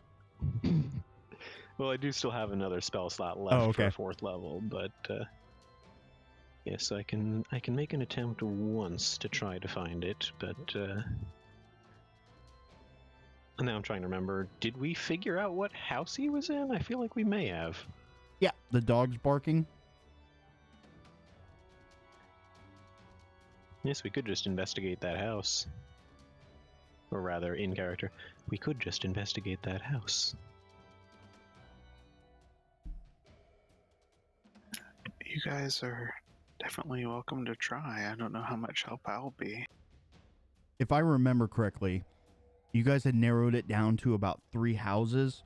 Of those 3, one of them had caught your interest. There's nothing stopping us from knocking on the door and seeing who answers.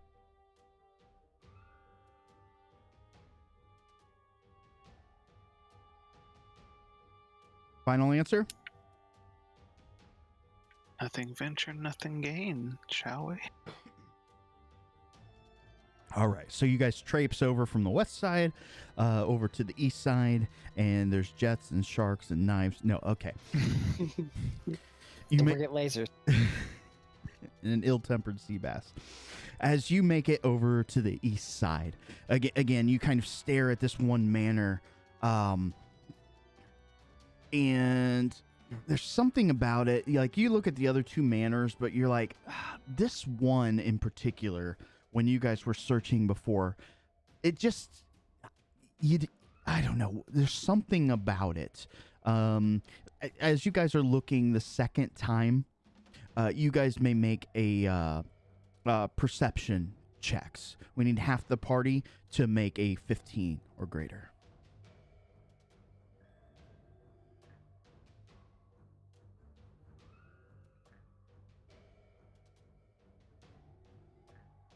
We got 1,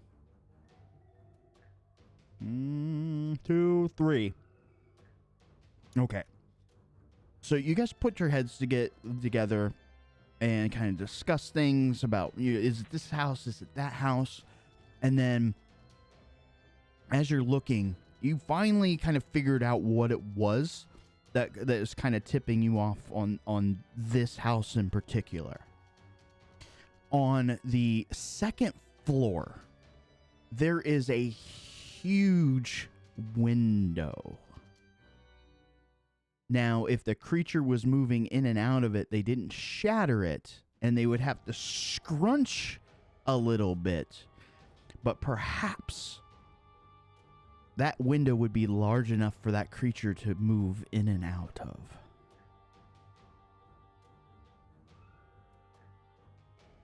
Do you wish to proceed to the manor and speak to whomever's inside? That's a bit convenient, don't you guys think? Well, there's certainly nothing quite like it with the other two houses.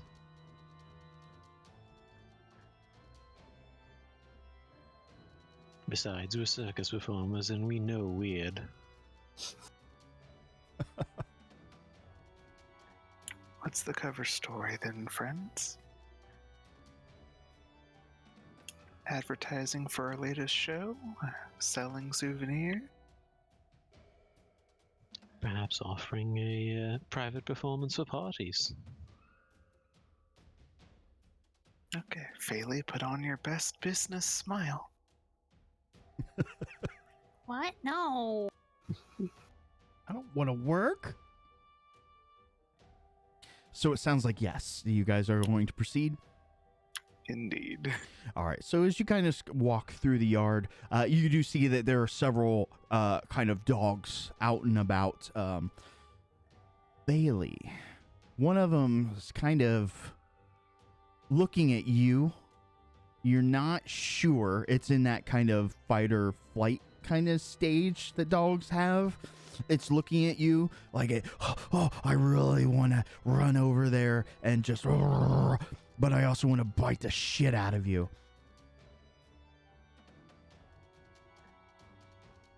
And then two of the dogs are kind of looking at you, Kaladin. They're not acting overly aggressive, but they're kind of tracking your movements. As you move through the yard, they'll kind of keep pace with you, always keeping a good 20-foot distance from you, just kind of eyeing you, watching you. Does anybody react to that? Going in, Kid will actually have his hood up because in case the giant had seen him since he had thrown that building at him, he wants to keep his face obscured. Okay. How about you, Faley? Phalia's gonna kind of put her hands up as a good dog kind of sign, and still kind of keep an eye on them. She's not super sold on being. So again, they kind of let you guys pass. When you get within about 30 foot of the door, they do start barking. Not so much in an aggressive manner, but more in an alertive sort of manner. As you guys continue to approach the door, You see a gentleman who's basically done up like straight up like a butler, an elven person, is there at the door. He's got it slightly cracked, and he can see you all approach, and you kind of see his eyebrow just arch straight up. Who approaches the door at the head? I suppose that would be me. Can I help you? Yes, we were hoping to speak with the master of this place. We come offering a business proposition. What sort of proposition? Well, we are performers, and we are looking to expand our business from the usual sorts down in the city below, and would like to see if your master would be interested in hiring us for private parties. He cracks the door just a little bit more, so you can see kind of half of his face now. You can see his nose slightly turned up. Yes, and I imagine if I open this door all the way, I don't know how you got up here, but I imagine you'll be returning home with more than you brought with your persons. You implying with thieves? I'm implying... Go ahead. So I assure you, sir, it's our patrons who have the sticky fingers after they sample our delicious refreshment. Again, he's like, I'm implying, and he's kind of caught in between looking at Vic and trying to find this other voice that's speaking. He cracks the door a little bit more. You can see both eyes at this point, enough to see Caspian. You're what? Our patrons, of course we provide wonderful refreshments and salted caramel corn to anyone who wants to see our performance. He kind of scratches his head. Caramel corn. Have you any of this on your person? Caspian will look down at Faley. We only make it fresh. I see. That's too bad. And he starts to kind of close the door. Does anybody want to interject? If you'd be interested in partaking of beverages, however, I do have some on hand. He kind of, again, he's at the you can't see the nose, you can see the one eye, and his eyebrow went up again. What sort of beverages? Only the finest dwarven ale.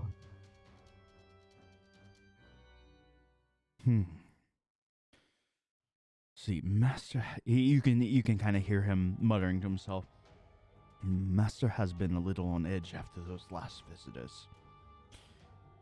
I'm to presume you have it here? Enough for a few glasses, not a barrel full by any means. He'll open up the door a little bit more, seeing more of the party. You can see his full face now and about 3/4 of his body. And he looks over at the dwarf. What's this one? The brewmaster?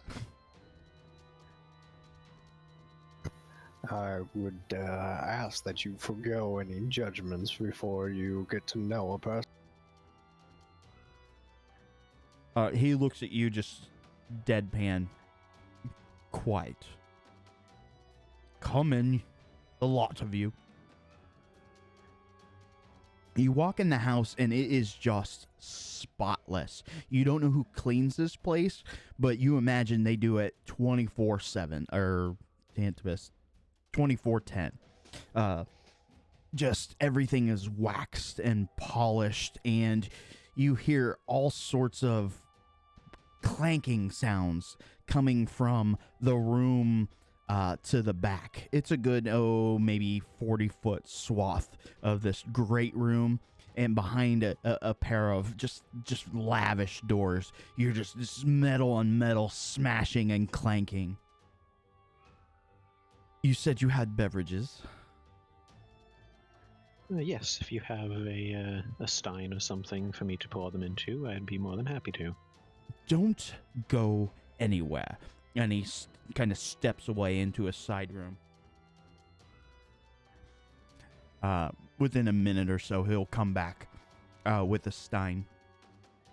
Kind of presents it out, slightly tipped, ready for you to pour. And then I'll pull out my tankard of plenty and speak the word Ilfan and pour out a glass of rich dwarven ale. He'll take it and kind of, just kind of admire the head on this pour. And, he looks to the dwarf. He hands you the stein, like, is all in your person, like, grab this.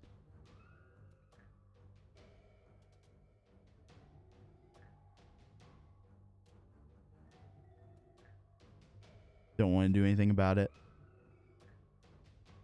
Is that to me or to Valdrin? That was to the dwarf. Oh.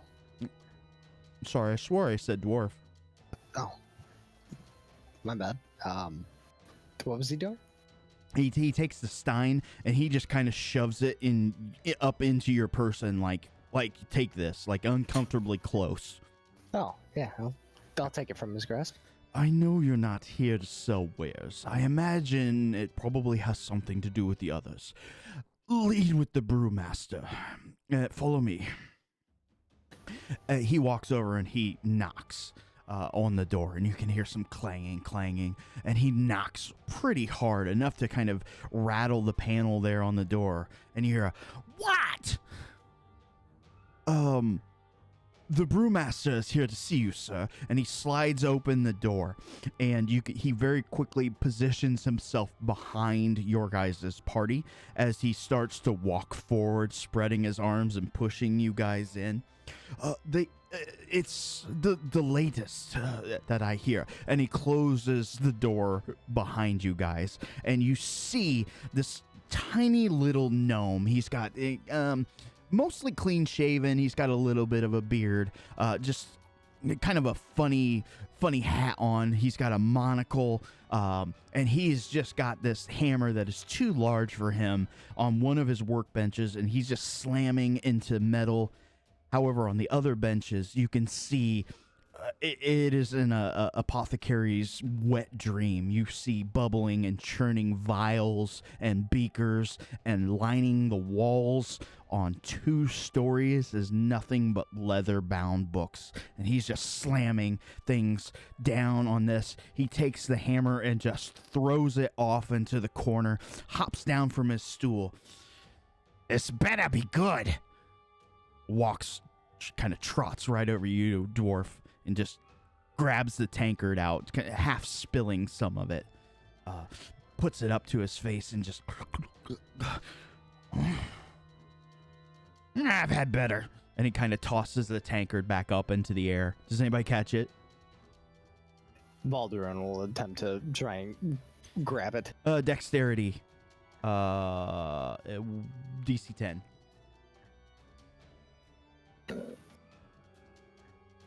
Oh, hold on. And it slams smack right into the floor. Leaves a heavy dent into the wooden floor. "Don't worry about it. What do you want?" Well, we're not here just to sell ale, sir. We are I'm here not to an offer our idiot. services. What do you want?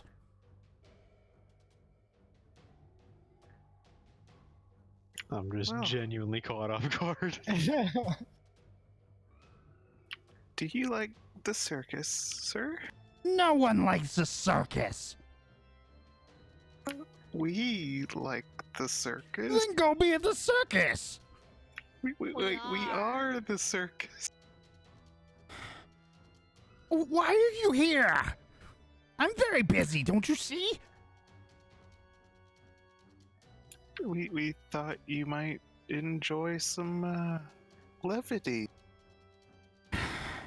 Do I look like the person who enjoys levity? You You look look like you the sort of enjoy ale. person that would be interested in showing off some of these things of yours. I'm sure you've hosted That's the parties first before. smart thing anybody said. Come, have a seat. Said like 2 words.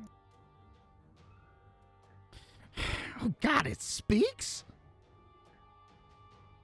I can say the same for you. Hey, I'm a professor. But I'm sure you don't know anything about nothing. I know a lot about killing people. Thanks. A lot of good that's gonna do anybody. It might for me here in a minute. All right, Now. let's get down to business. I'm sure you all bullshit all the people in your circus, and I bullshit my students. Let's not bullshit each other. What in the hell do you want? You have a very distinct large window, sir. Who the hell cares? It's conspicuous in a time when there's a large creature going around town. Yeah, conspicuous. Like, going door to door, serving people ale, talking about their windows.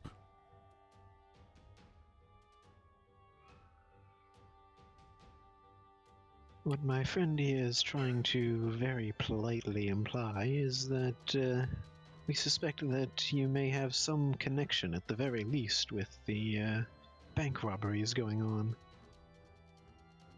Bank robberies? Do you understand what sort of stipend I get from the city for just a mere lecture? Well, certainly, if not yourself, someone on the premises. It seems the perfect getaway, and we know for a fact that this bank robber has been making a home in the Noble District. In fact, somewhere in this very area, very nearby. He just kind of sits there, stares at you. Are you finished? Yes, I think you are. Not quite. Oh, God. And he lets you continue. You say you make quite the stipend from the city for your lectures, but looking about this place, I would imagine you burn through that very quickly.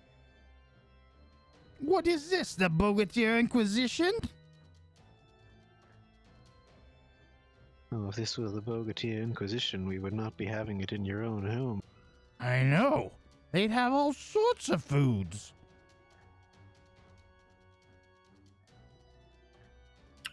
Is there anything you can tell us about the bank robber?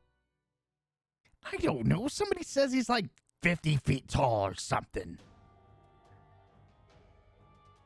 Somebody else we know says that he's, in actuality, quite small.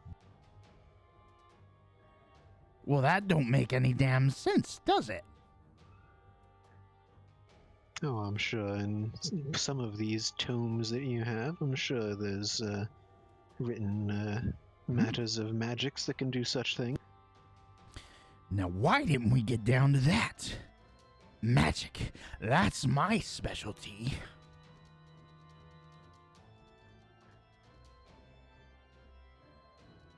Also, is it presumptuous to say that it's quite possible that one of these bubbling concoctions of yours could potentially have the ability to make you grow much, much larger than you currently are?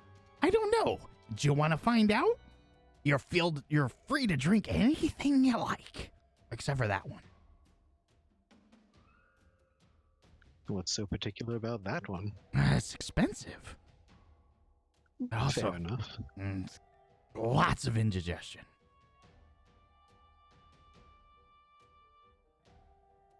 So let me get this straight. You just kind of traipse around bringing, I don't know, false charges against people?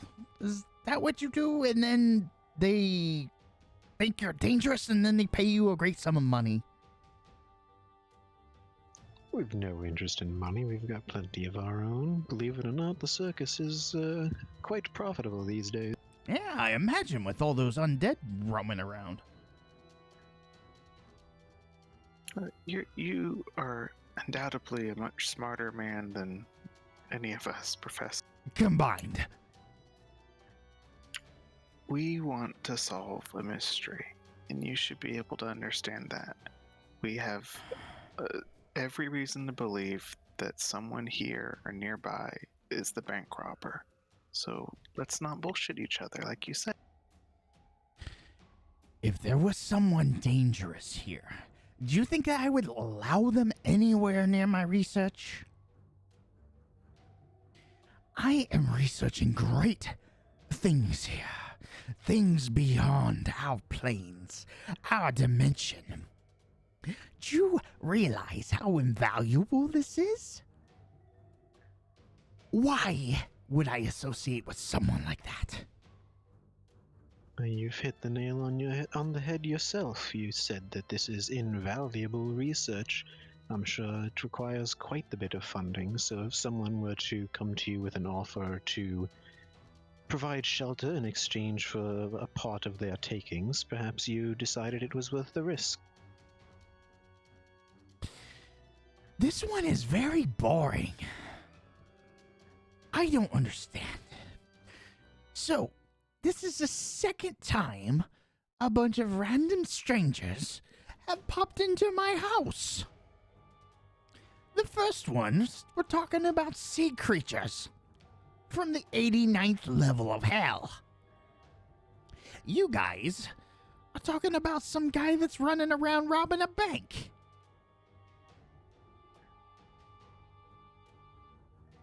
Admittedly, now I'm more interested in the creatures from the 89th level of hell, but I suppose that can wait. No. Have you not been out west? Near the Quarter of Salt? Not recently. I'd suggest not going. Caspian does kind of darken at those words.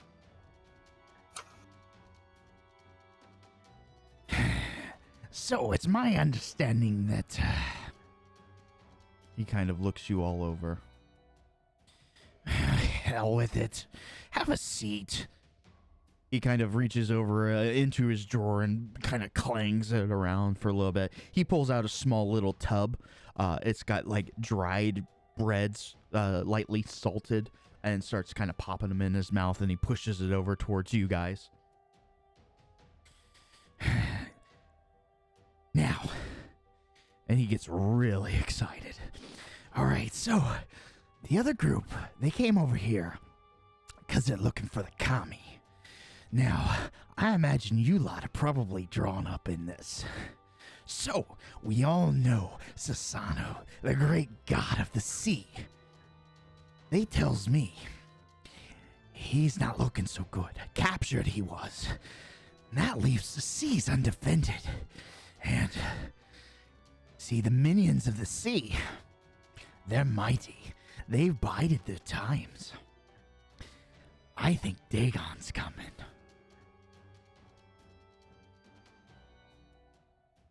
Does that name ring a bell? Probably not.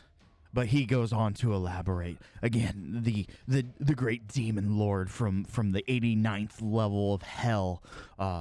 He talks about Susano and his might and his mastery of the sea was the only thing keeping Dagon at bay. And now these large fish-like creatures, kraken, have been showing up. Some of them have just wrenched entire galleons down into the sea, and those are the small ones. If what you're saying is true, then things are a lot worse than what they appear to be. Oh, they're only gonna get worse. This is grave news indeed. Now it's my understanding the sun and the moon have gone missing now, too. Yeah. I assume you don't mean physically. He kind of looks at you with this exasperated look on his face. she always like this? She's not a fan of the commie, last I heard. Not especially, no. Or of science? Well, that's not to say that I'm against science. I'm just not a student of it. Oh, you just hate fun. Sounds like my ex-wife. Anyways. I'm more than happy to answer your questions. However, if you think you're gonna find some big hulking monster full of money bags, you're looking in the wrong house.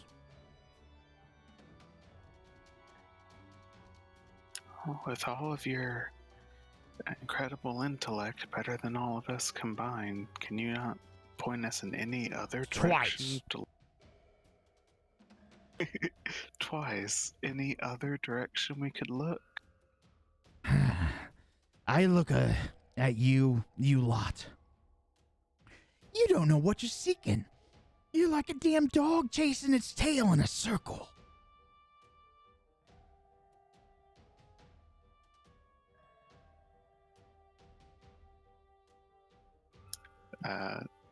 I thought we were seeking a giant bank rob. If you think he's up here, he's up here. I have more important things to worry about. Just to sate my curiosity, this important extraplanar research of yours, does it relate to this business with Dagon and the missing sun and moon and Susano? You want to know what I think? That's what I'm asking for. He almost takes like a big breath for a gnome and just starts spitting out his concocted idea. He talks about, okay, so there's these gods, right? And it's like a family, but like any family, they're fighting and they're split up, they're reunited, they fight, they don't know what they're fighting for, people are pulling the strings, there's these vulture guys, and now there's like people that weird accents come into town, and something big is happening. Well, if it helps matters, we can confirm a bit of that. Oh, I'm all ears. Well, we've encountered these vulture folk and the people with peculiar accents. Nagpa. So they do have a name. Yes, cursed they are. Well, we've killed one of them, if that helps matters. They are elves. Ancient elves. They look like no elves that I know of. Cursed they were by the Queen's magic, but not the Queen's magic alone. You see, I'm quite well versed in this. A lot of research I've been doing. The others ask so many questions, but very little time for research. So long ago, there was a girl.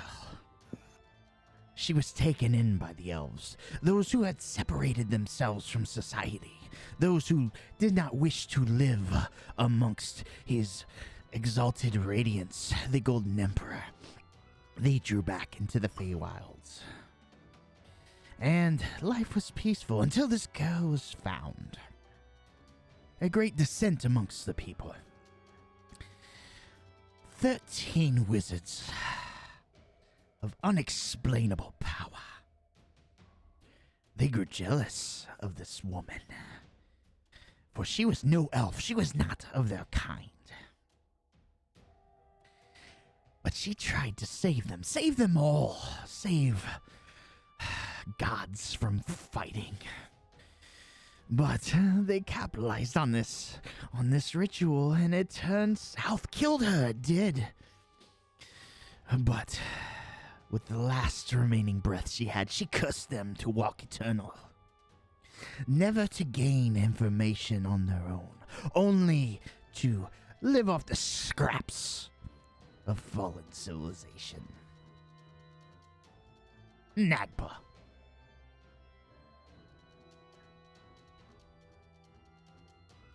And this girl went on then to become the Queen of Ravens, I assume. That is correct.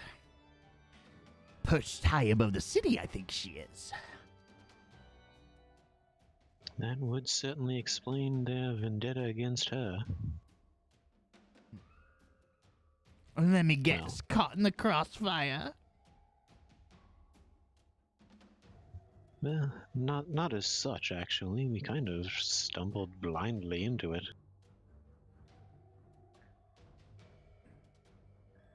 Well, unfortunately, that's all that I know about them. What do they have against the sun?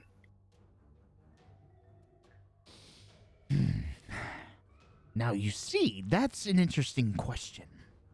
One must ask, do they truly care about the sun? Do they care about Mother? Who knows? Everyone cares about Mother. Do they now? Again, family, always there when you need them. Always there to fuck things up.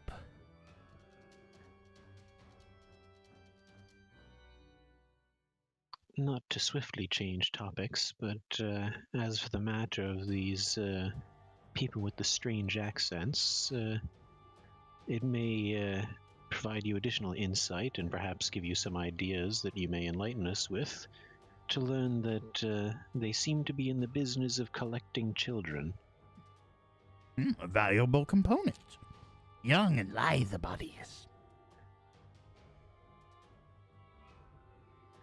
I've noticed a trend of multiple groups now collecting people of various sorts. They are collecting children. We've met someone who is collecting young women, and we've heard rumors of another collecting young men. Indeed. But are they related? I think not. For do you know where these children go? For what purpose they serve?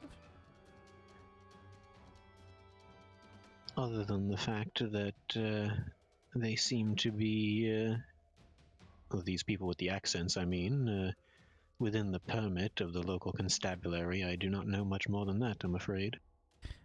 Yes, laws can both work for and against one, can they not? But these children, they serve a great purpose. Let's look at this way. Master Dwarf, do you eat of beef? I do partake of it. And what's sweeter than a young calf?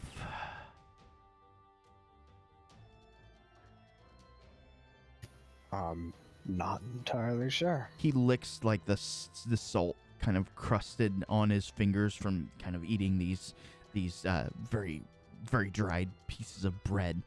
Just kind of.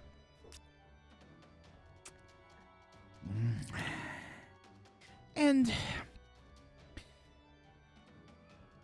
what if there were some that liked them young, succulent, juicy? Brains. What was that last word, sir? Brains. Young, imaginative, creative, infinite is the mind of a child. A delicious caviar for those so inclined. Is Tantibus full of nothing but man-eaters? You have barely scratched the surface. You are but a babe within this city. Evil is old, festering, immortal.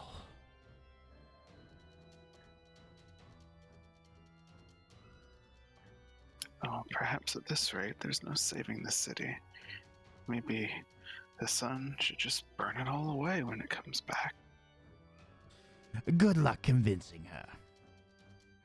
I imagine she's probably tied up at the moment. Have you not seen how the day's light grows short? Don't presume to lecture me, good sir, about the day's length. It is literally my profession. He does have a point. And that is literally mine. He kind of eyes at you, stroking his fine beard there. I recognize. So, as I said, a dog chasing its own damn tail. All you need is pick a target and run.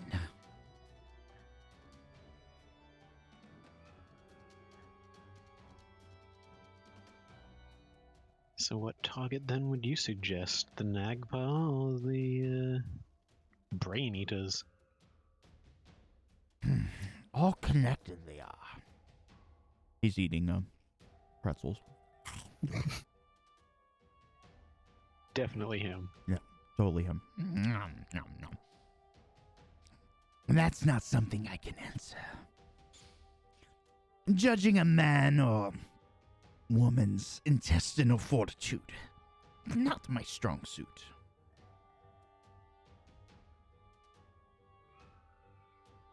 But if it gets you out of my damn house, what do you want to know?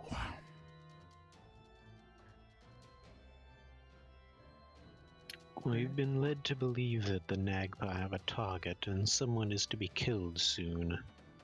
Someone rather high up in the city's food chain. Do you have any inclination as to who that may be? Interesting you said Nagpa have a target. What brings you to this conclusion, young lady? Information given to us from a peculiar source, but one I am inclined to trust for the time being until they prove themselves untrustworthy. Yet a non-answer to my question. I'm afraid I'm sworn to secrecy on the matter. Ah, I see. You're an idiot. Anyways, the Nagpa have one special talent. Although they have access to great magic and power, their true power lies in pulling of the strings.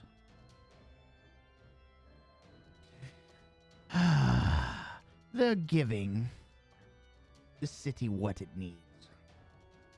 Just enough so they can get what they need. Revenge on the queen.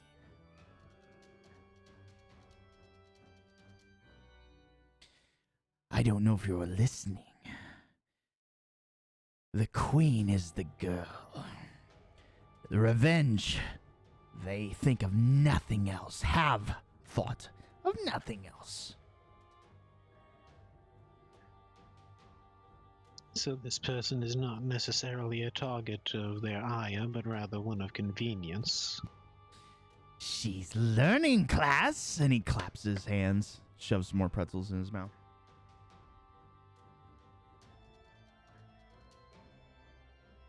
But who in this city could the Raven Queen count to be on her side?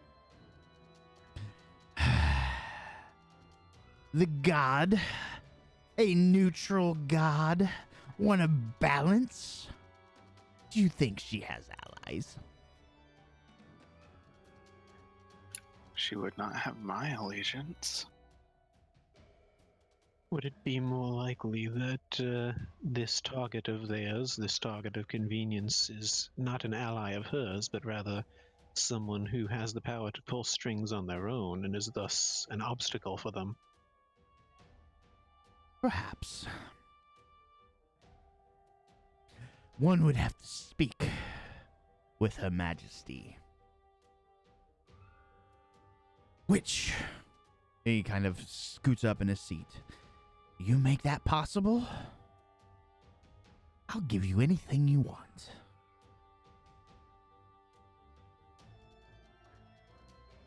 I'm not sure how we could, but I'll bear it in mind.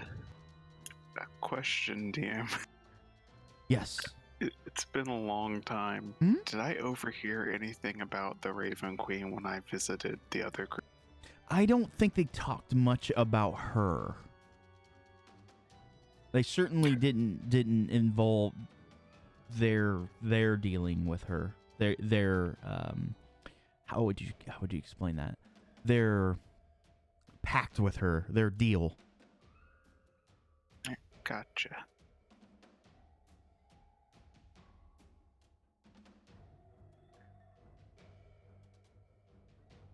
But the professor has certainly given you a lot to think about.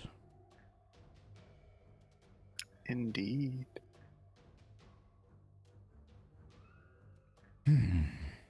Is there anything else?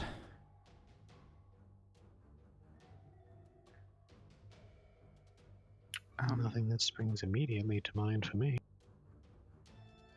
I might warn you.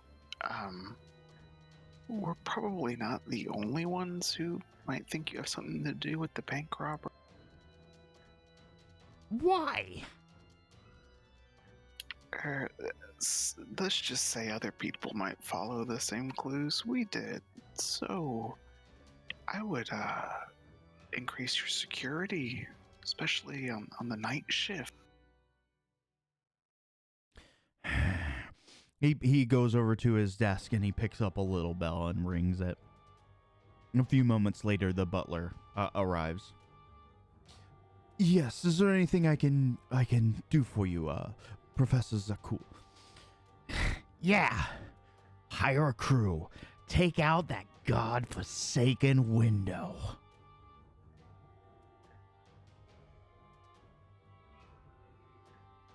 Yes, Bless.